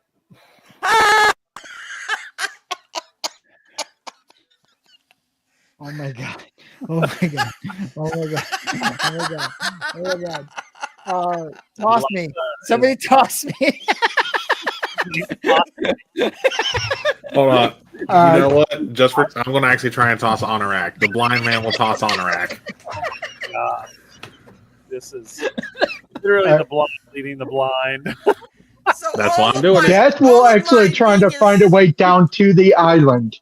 All of mine being as careful as I can comes to nothing, and a blind toss is going to work. You I'll know? hopefully save you. And so, Redbeard, you could do an investigation check to see if you can see anything.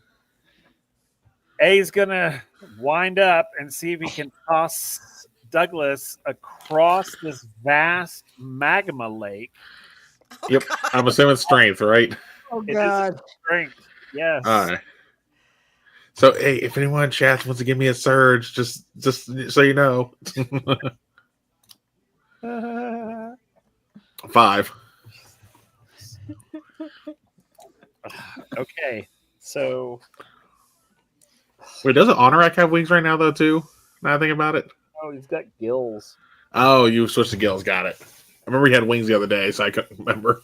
I mean, my base is gill, or my base is wings, but I was drowning. Oh, no, you're good. I'm not saying anything against it. I just couldn't remember because, again, I wasn't here last time, so I didn't know if you ever switched off.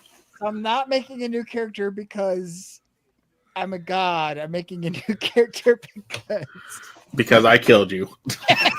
In a fiery pit. So, All right. I want to blame the invest- metahuman. I want to investigate this plinth a little more. Like, are there buttons on it or anything I can push? Or with my limited hand motion, there must be a way to release this.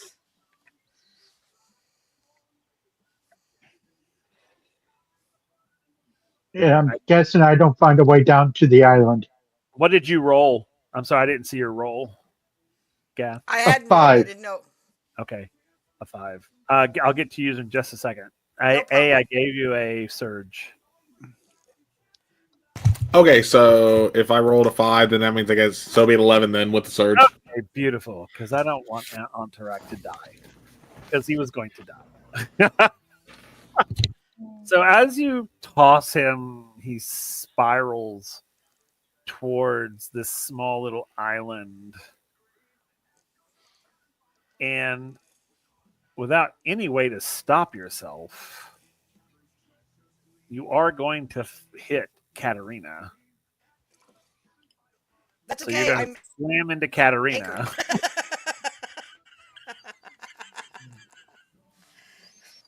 And yeah, and then fall Break to the both her wrists. It's like, oh, look, I can get my hand out now as it's all wingo. Yeah. So, Redbeard, as you're kind of looking around, you see kind of off to the side what looks like a gigantic clamshell, like half of a clamshell, and it seems to be just sort of floating on the lava.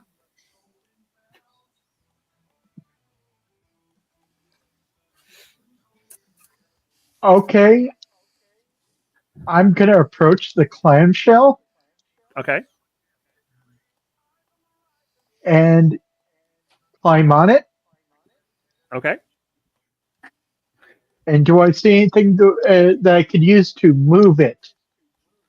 There doesn't seem to be anything inside the clamshell. Just seems to be an old clamshell. It's huge, though. It's like you could fit like 6 or 7 people in this thing.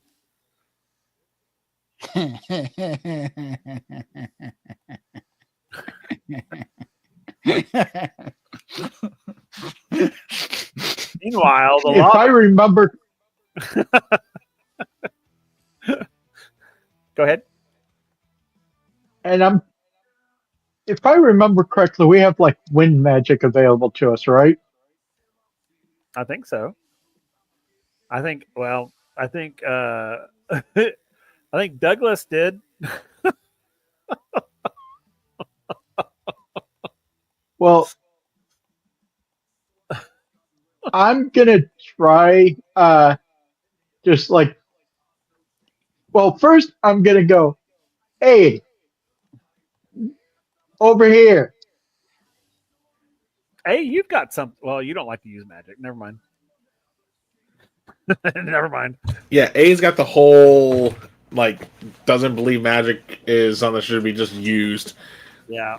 Hence his random transformations, which we actually haven't done in a while. So I still leave it to your discretion when the next one happens. Yeah, we need to do that one. To do that. But anyways, Gath is trying to like lead him to the clamshell. I love the sound of my voice. It's like leading a horse to water. Fair. Okay. So eventually he does zigzag over to you. So while you guys are wrestling and getting into a clamshell, let me go back over real quick to Katarina and Douglas, who is sort of face down on the ground with the soles of his feet or shoes starting to melt. So here he comes. Bam! He slams into you, Katarina. Sort of knocks the wind out of you. He falls to the ground, sort of like a little dazed, but eventually does get up. Do not pass out again. Not today. Maybe tomorrow. Okay, so what do you do? What do you guys do there? I'm so looking to. Go ahead. Oh, I was looking at the top of the plinth to see if there's any buttons or depressions or anything. There's got to be a release mechanism. It's not on the top. Look It's on the literally just sides. like- Yeah, I mean, if she's looking on top, I would be like all over this thing like a monkey. Like, where is this switch or release button at? So as you're sort of looking along the side, you do find something that looks like writing, Okay. but it's not a language that you recognize. That's good. Pushkata! I love that. But I don't know how to spell Shishkata Fish with Russian characters. I mean, it's just like Well, what you see as you sort of like that's only on one side. And when you go to the other side, you see a list of names. Names. I remember names. I remember names. And yeah, and No, each they side were that- the crew members' names in the book. I remember what it was like to have a name. What's yeah. in the name? These different there's these If Rose In the book, were there were any all of the there's 8 names there were in a all roll, the crew members' names in the diary. okay. and they're sort of like in little like cartouches, and they along the side of this plinth. So you have to push the right ones. Remember in the book? Uh-huh. Do you have the book? Uh-huh. What's the matter?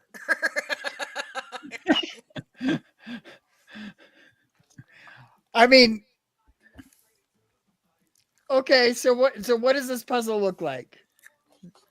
Show me your plinth puzzle. It literally it's literally like these cartouches that run along the length of the plinth, and each cartouche is a name. Okay.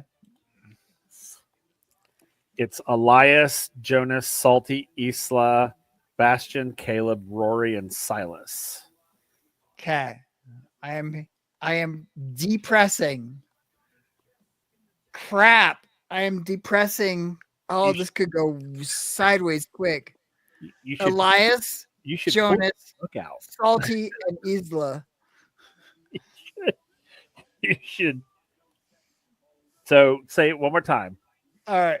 I am pushing in Oh God. Elias, Okay. Jonas, Okay. Salty, Okay. Isla. Okay. And when you do that, sadly, no, I'm just kidding. The thing releases. Ah. Okay.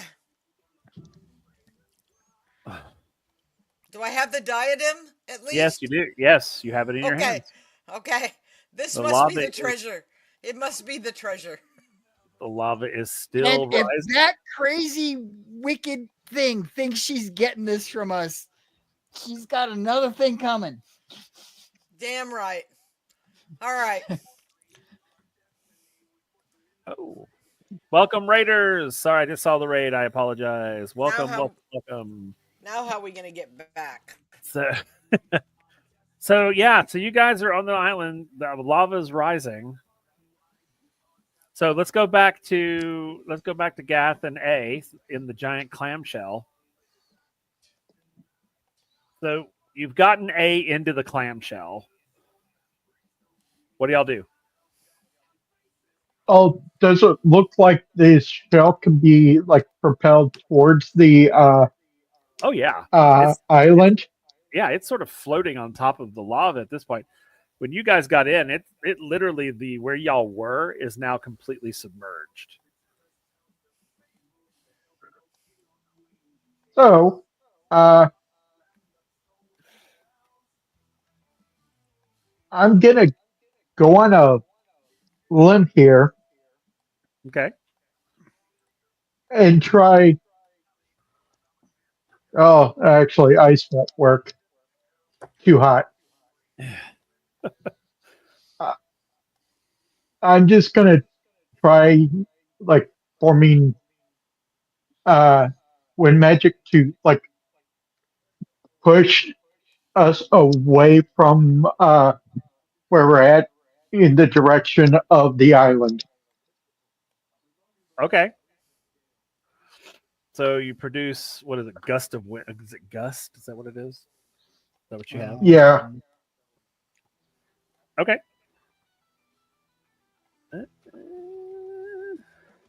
Sorry, I'm gonna pull it up real quick. I can't remember what kind of roll it is for doing spells. That's okay. I'm looking it up now so that we can figure it out.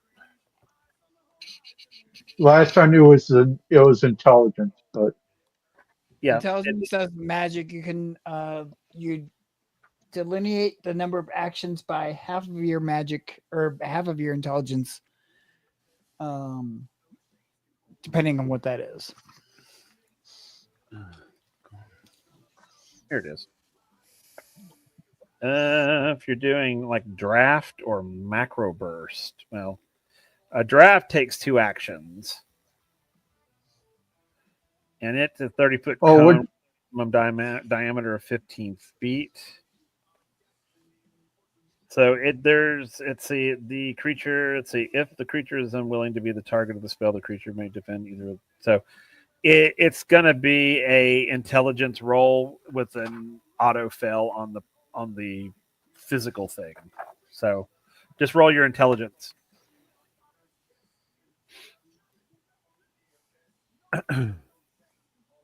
Boom. Okay. 8. Yep. And you notice that it pushes you forward. And you kind of have a momentum at this point, and it's sort of like the shell is like, for some reason, it's the exterior of the shell, but it is almost gliding along the top of the lava, and it's that one burst of wind. It's literally shooting you across towards Katarina and Douglas. The two of you can look and see, and there's a giant clamshell heading right for you. Well, there's something you At don't this see point, every I'm day. assuming you guys are on top of the plinth because the lava has taken over the little island that you were on. Yep.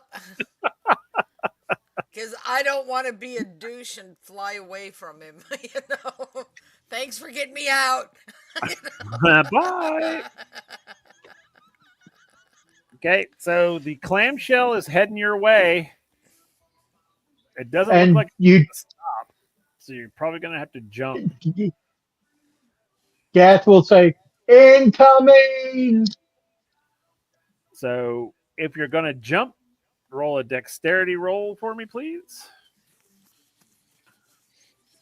Can I fly to it? Go for it. Fly away. Okay. No. I guess you're getting a lava bath after all.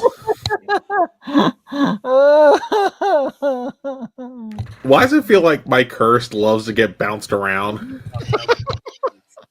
So Douglas attempts to jump and misses. Does anybody want to try to catch him? I will. I mean, I'm I in will. the air. The blind man will. Able to, because you're about to. I need you to roll a dexterity roll for me. I was like, the blind man will try and catch him. Sure. Roll dexterity. Oh, an 8. That's level great. 2 for me. Yeah. Oh, that's Katarina. Never mind. Sorry. Hey, a 6 is good.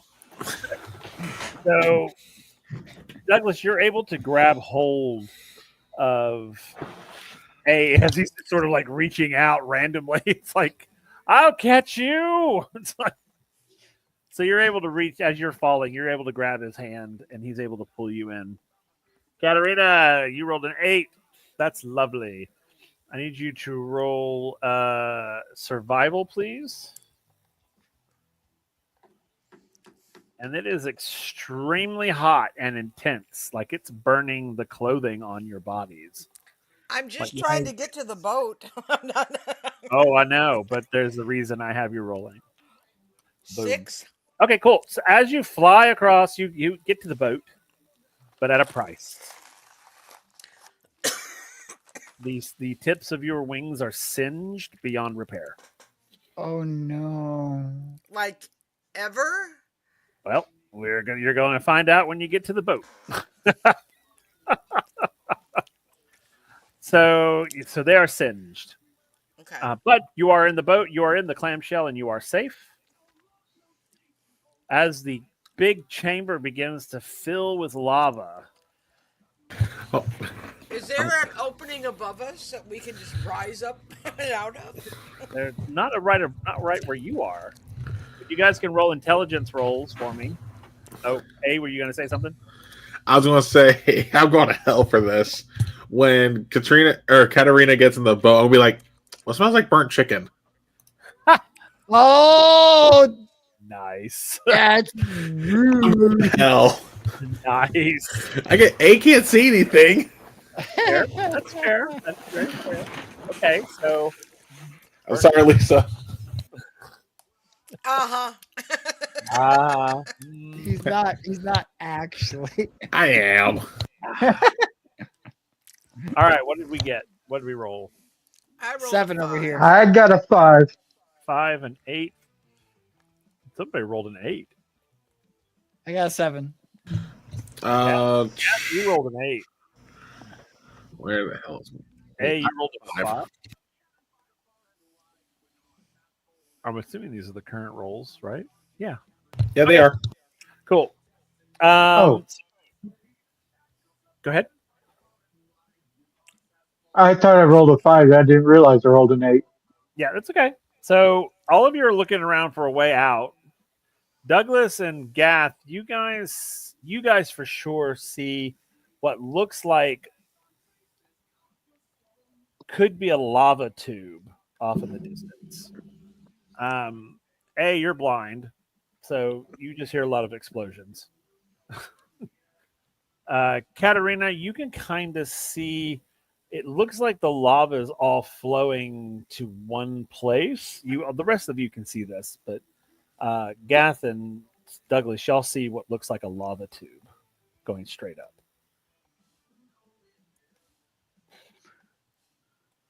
All right.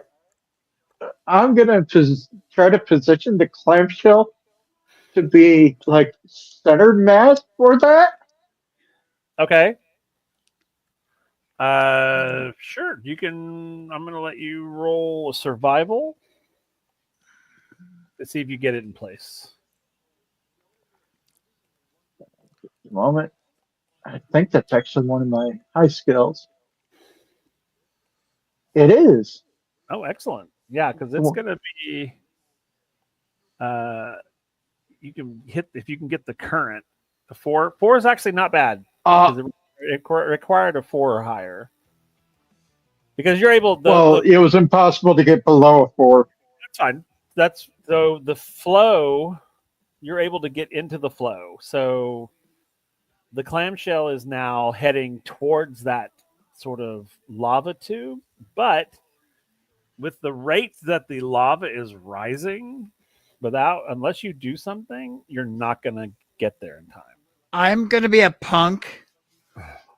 I'm gonna create a lot of steam by using some ice magic to form a layer of ice above the lava, which will immediately melt and hopefully propel us into the tube. Okay.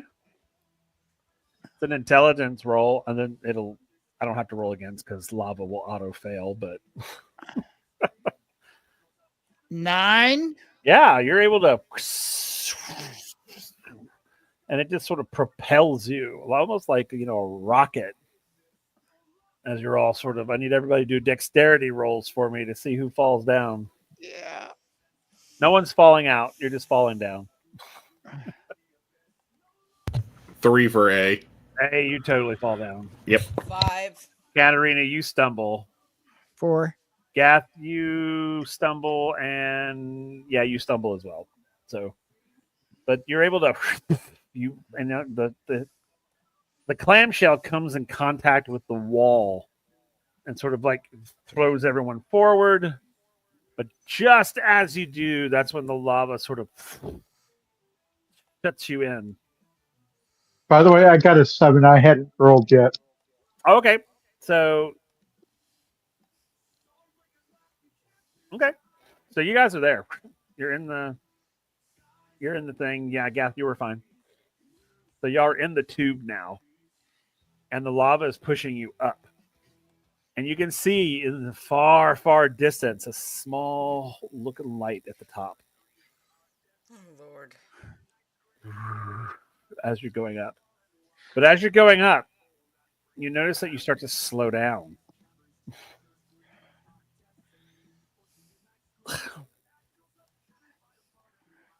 Oh no, it's not a full bellow. We need a. Oh man, we got to stoke the bellows. What do you think, Redbeard? Do you want to do The hot or the cold?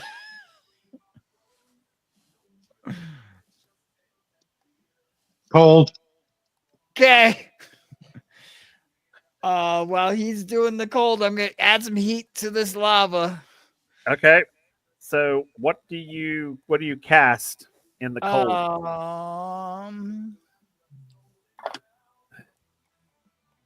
I'm gonna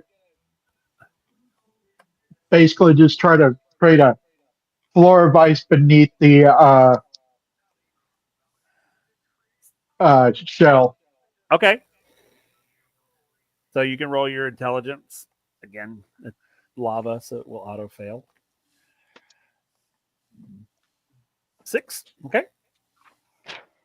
As you cast. And guess will say, hold on, tight.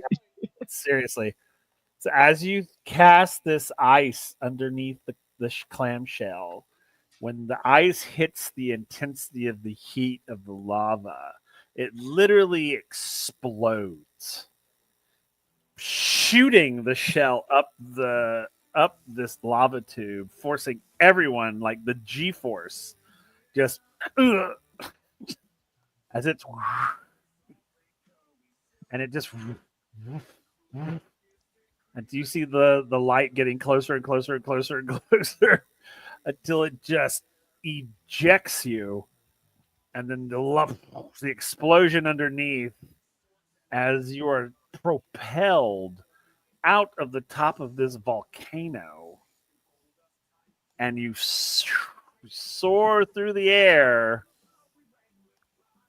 and then eventually you start to lose altitude, which then down you come. The clamshell slams into the side of the mountain, slides down the mountain. So now you're like tearing out trees, and wild animals are trying to get out of your way, and it just shooting down the side of this mountain as it gets to the base, the ground sort of levels and kind of goes up a little bit, and that's when you out into the ocean and splash down, and you're just floating in the ocean at this point. Lots of water in the clam shell. Where is the diadem? I have it. As they say that, I hope. Grip on it.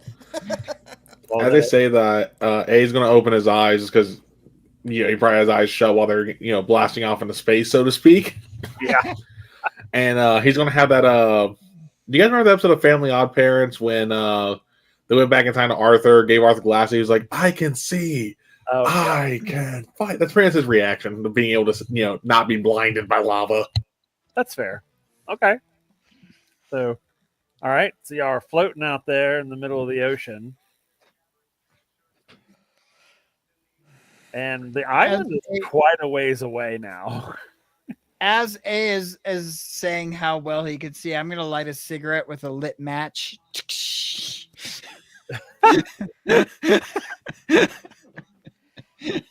Nice. Hey, how's that? One match ain't going to hurt, thankfully. That's probably. I am trying to look at my wings. Yeah, your feathers, the tips of your feathers are burned. Okay. Pretty badly. That lava was hot. Everybody else, your clothing is like singed, like pieces of it are gone. I mean, it's bad. Hair is kind of burnt. You've got burns, like heat burns on you. I mean, you guys are like red. Like looks like you all have sunburn. But now you're out. What it was worth, I had like yellow and blue, kind of like short fur, but it's all like gray. Yeah. Smoldering. Yeah. Yeah. Gath is going to look around to see if he can figure out which side of the island we are. Okay. You can look back at you can still see the island. You're several miles out to sea. So you can see the island, and you are on the opposite side of where your ship was or is. So we're on the side where the The other pirates. okay.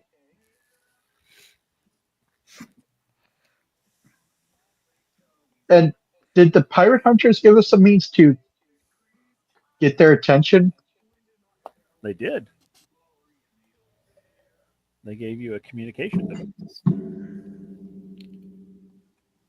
Uh, I'm gonna try using it to or actually they gave it to Contract, didn't they? I think so. Yes, I Yeah, believe probably. he has Yeah, Contract. Probably a good idea to call those hunters. Yeah, that sounds cool. okay. So you activate the beacon. Yeah. All right. So you activate the beacon, and you guys are floating out there for a couple of hours, and then the sun is starting to go down, so it's starting to get cold. As you're sort of there and you're sort of nodding off, you do see these like bright lights under the water coming towards you. As right I had to beside, close your eyes. I know, right before it's there, and all of a sudden, whoosh, it comes up out of the water as their ship emerges. They pull up alongside you. They come out and they throw you ropes.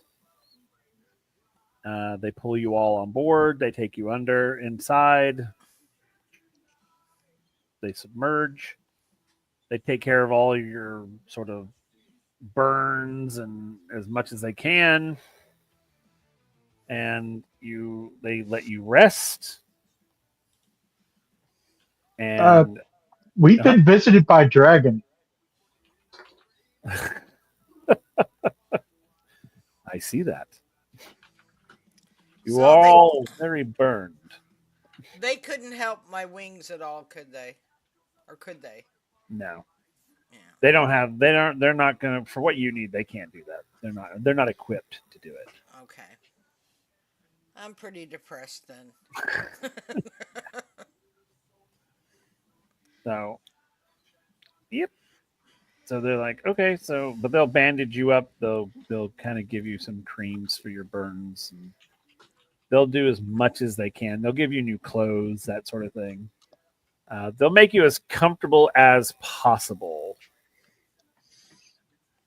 Oh, it was a shell of a ride. Fair enough. So yeah. So once you guys are rested, the captain will come to you and ask, where can we drop you off? Basically, where can we take you? To our ship, Where's your ship? other side of the island. Other side of the island. Okay. Yeah, they'll head that way.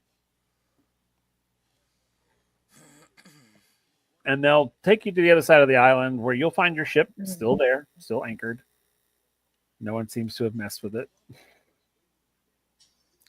They'll pull up alongside and offload you all and with some supplies. And they'll tell Entourage to keep the beacon. If you ever need us. And they'll set you on your way. They'll submerge and go back to hunting pirates. So now you're on board your ship. What do y'all do? I guess we'll lay in a for where the other ship is, or Can I what? can I see that We don't know that. datum that you got? The diadem? Yeah. Okay. Antrax gonna be all over that thing like white on rice. Okay. Yeah. He's assuming it's magical in some way. He's gonna study it. Yeah. Okay. Yeah. He's So trying to figure it out. What's everybody else doing? So what's the plan, Recuperating. guys? What was that? Sorry, I missed it. Well, we got to go back Uh, to rescue, get the captain back. Okay. Yeah.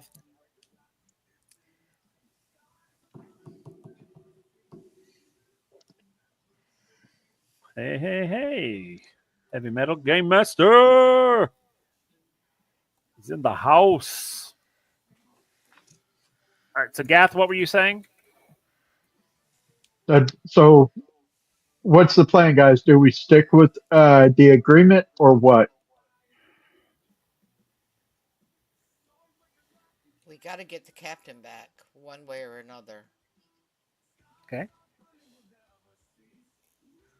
What about A? What's A up to? Recuperating. Recuperating. Okay. He's definitely got to get like some eye drops or something. Fair enough. Some ice spoons. Yeah. So, Take some ivermectin. It'll help. do we get the ship underway? Yeah. Okay. What's the first thing we do?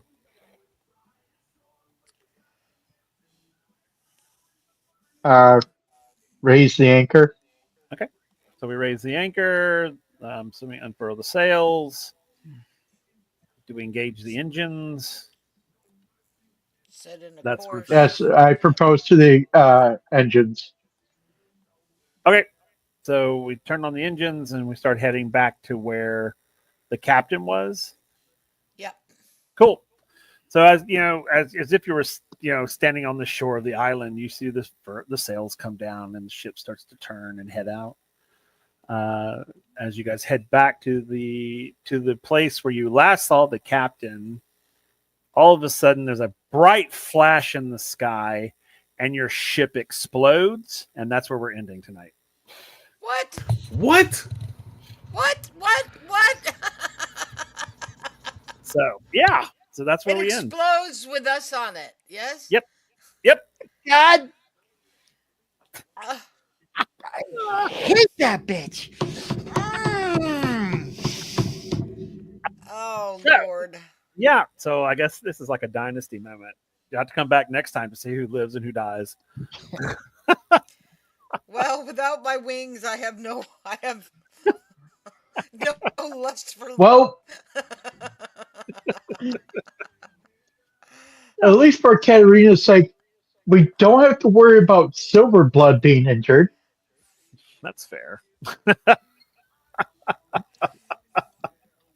All right. Well, that's where we ended. We're ended on that big cliffhanger. So let's go around, tell everybody who we are, who we played, and what was going through your mind before the big flash of explosion. So we'll start with Katarina. Hey, I'm Lisa, Winterwolf Orlea in the chat, D&D Winterwolf in Twitch, Discord. I play Katarina. You can find me every Monday night here on Halfling Wizards channel for either, as of tonight, WindRiders of Aria, or on opposite Mondays, Orlea Origins, where I play Willow and Eladrin Druid. And we're currently in the middle of a Wizard of Oz-ish kind of adventure. Not kind of. It is flat out Wizard of Oz. Yes, it really is. I have become a cowardly lion, apparently. But Kel's a scarecrow, so. Every other Wednesday, you can normally find Wizards channel playing the Liminal Blink, but I don't know where we are with that right now. There were major real life issues come up, so I think we might be on hiatus for a little while. Liminal Blink's going on a short hiatus. Yeah. Yeah. And then every other Friday, including this Friday on Celtic Wyvern King's channel for his Stargate campaign, where I have reluctantly become the team leader of our little group, much to my regret and the disappointment of our former team leader. So, yeah, there's some shifting of roles there and maybe some animosity, but not really. I don't know. So, always, that one is always a lot of fun. So, Okay. All right. Let's go over to Redbeard. Hi everybody, I am Old Wormslayer and I was playing Redbeard slash Gathel Freddy. And when it comes to what was going through his mind before the explosion, like, yeah, we didn't check for traps. Always check for traps.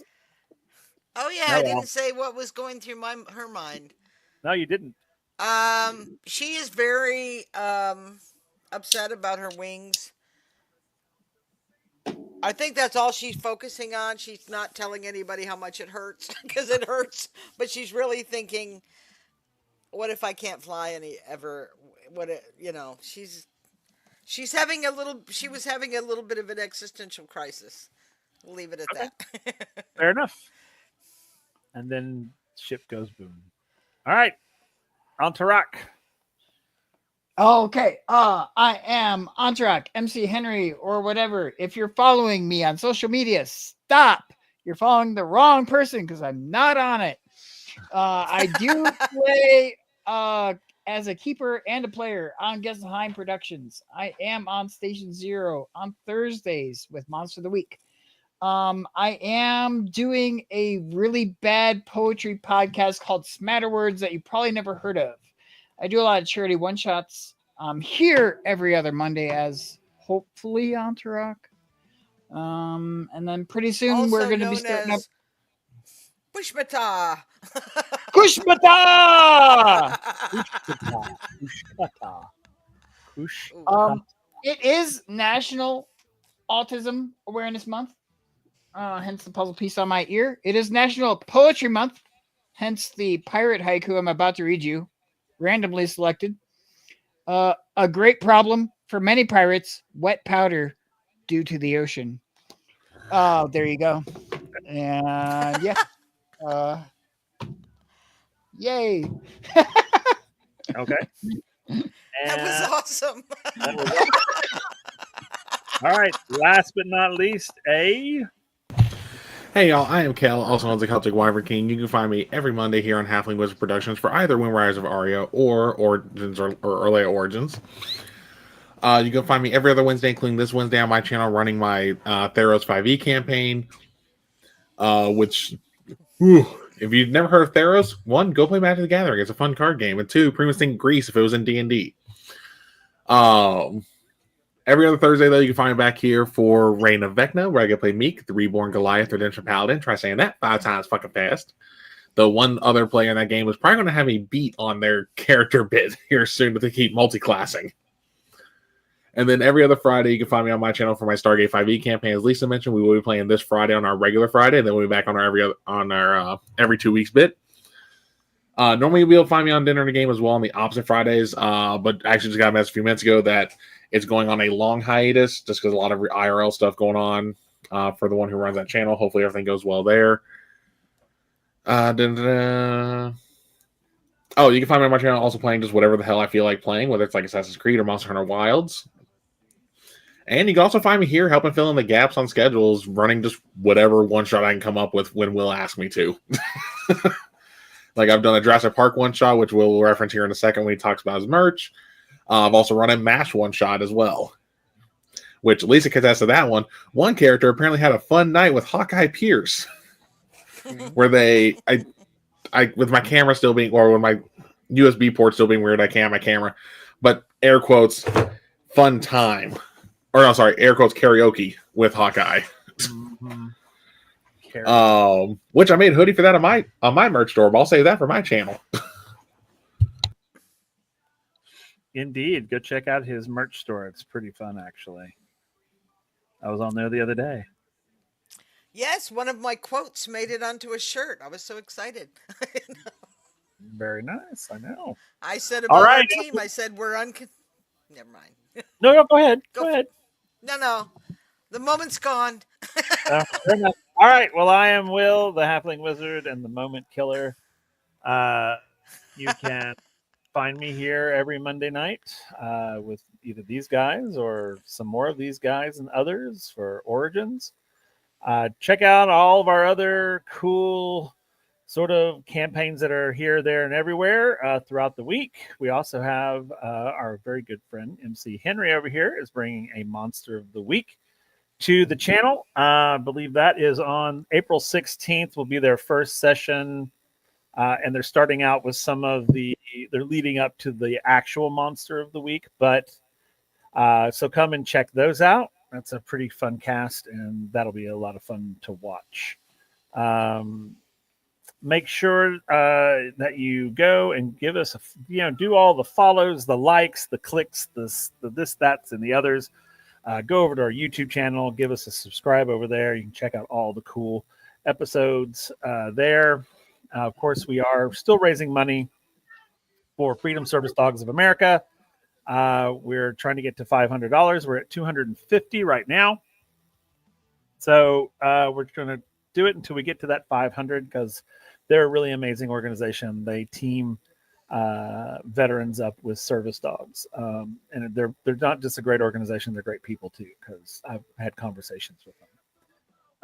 Make sure that you check out our partners over at Surge. That is the system which we are running this campaign in. If you go to their website, which is www.warpedtree.com/games/surge, you can actually download a free PDF of their core rules.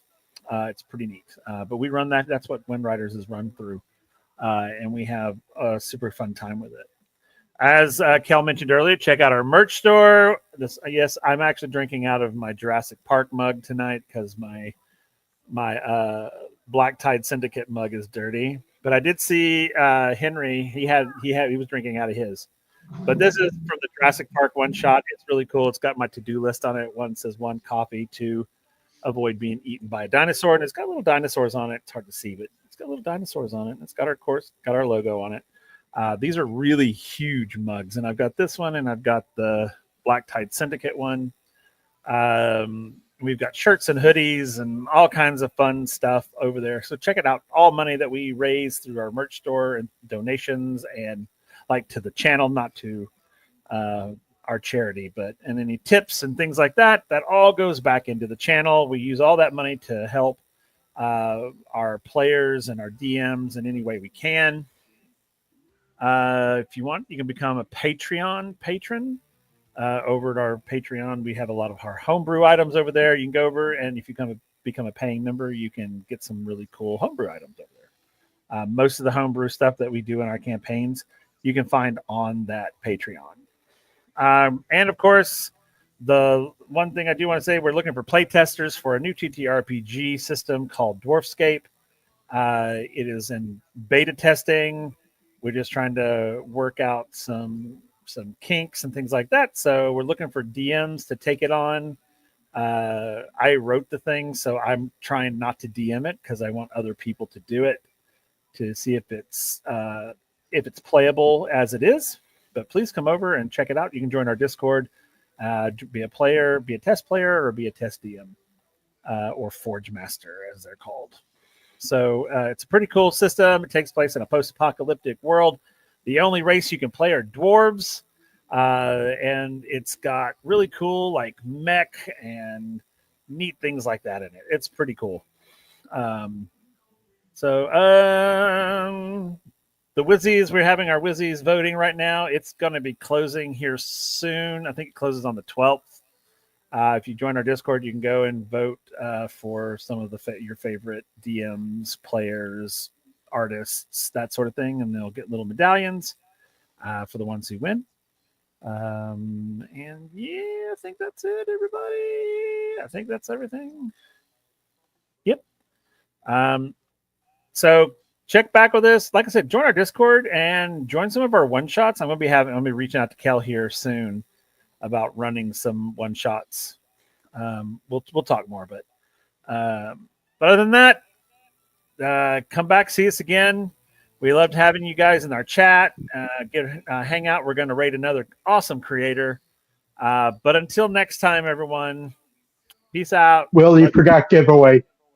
Oh, I'm sorry. Yes. Yeah, thank you. We are doing a giveaway because we reached 250 followers and we're super excited about it. So starting next week, next Monday, we're going to start taking names for the giveaway. And then we're going to put them all in a nice big wheel, roll the wheel, and pick a winner. We've got some really cool, MC Henry is donating some really cool dice towers. We're going to pull some merch from the store. We're basically going to let you choose your own merch this time around. So you can go onto the store, say, this is what I want. We'll order it and ship it to you. Yeah. So that's happening. So come back and put your name in the drawing. We'll be pulling drawings from all of our games. I'll talk to all of my DMs. So during all of their games, they're going to need to keep track of people who are entering. I'm going to set up a little thing where you can do your thing and enter into the contest. So that'll be starting next week. Okay. All right. Well, I think that's it, everybody. So thank you for joining us again. Peace out, everyone. We love you all. Bye.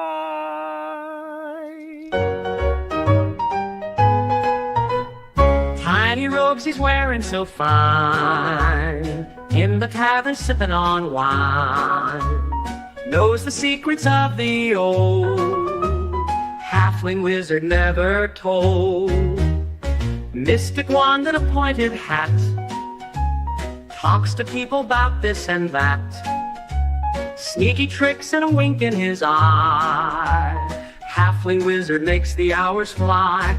Oh, halfling wizard in the night, casting spells to the moonlight. He can talk and he can know, in his world the magic grows. Down the road in evening light, he'll engage you, that's his delight. Readers of the stars he seeks, in a crowd he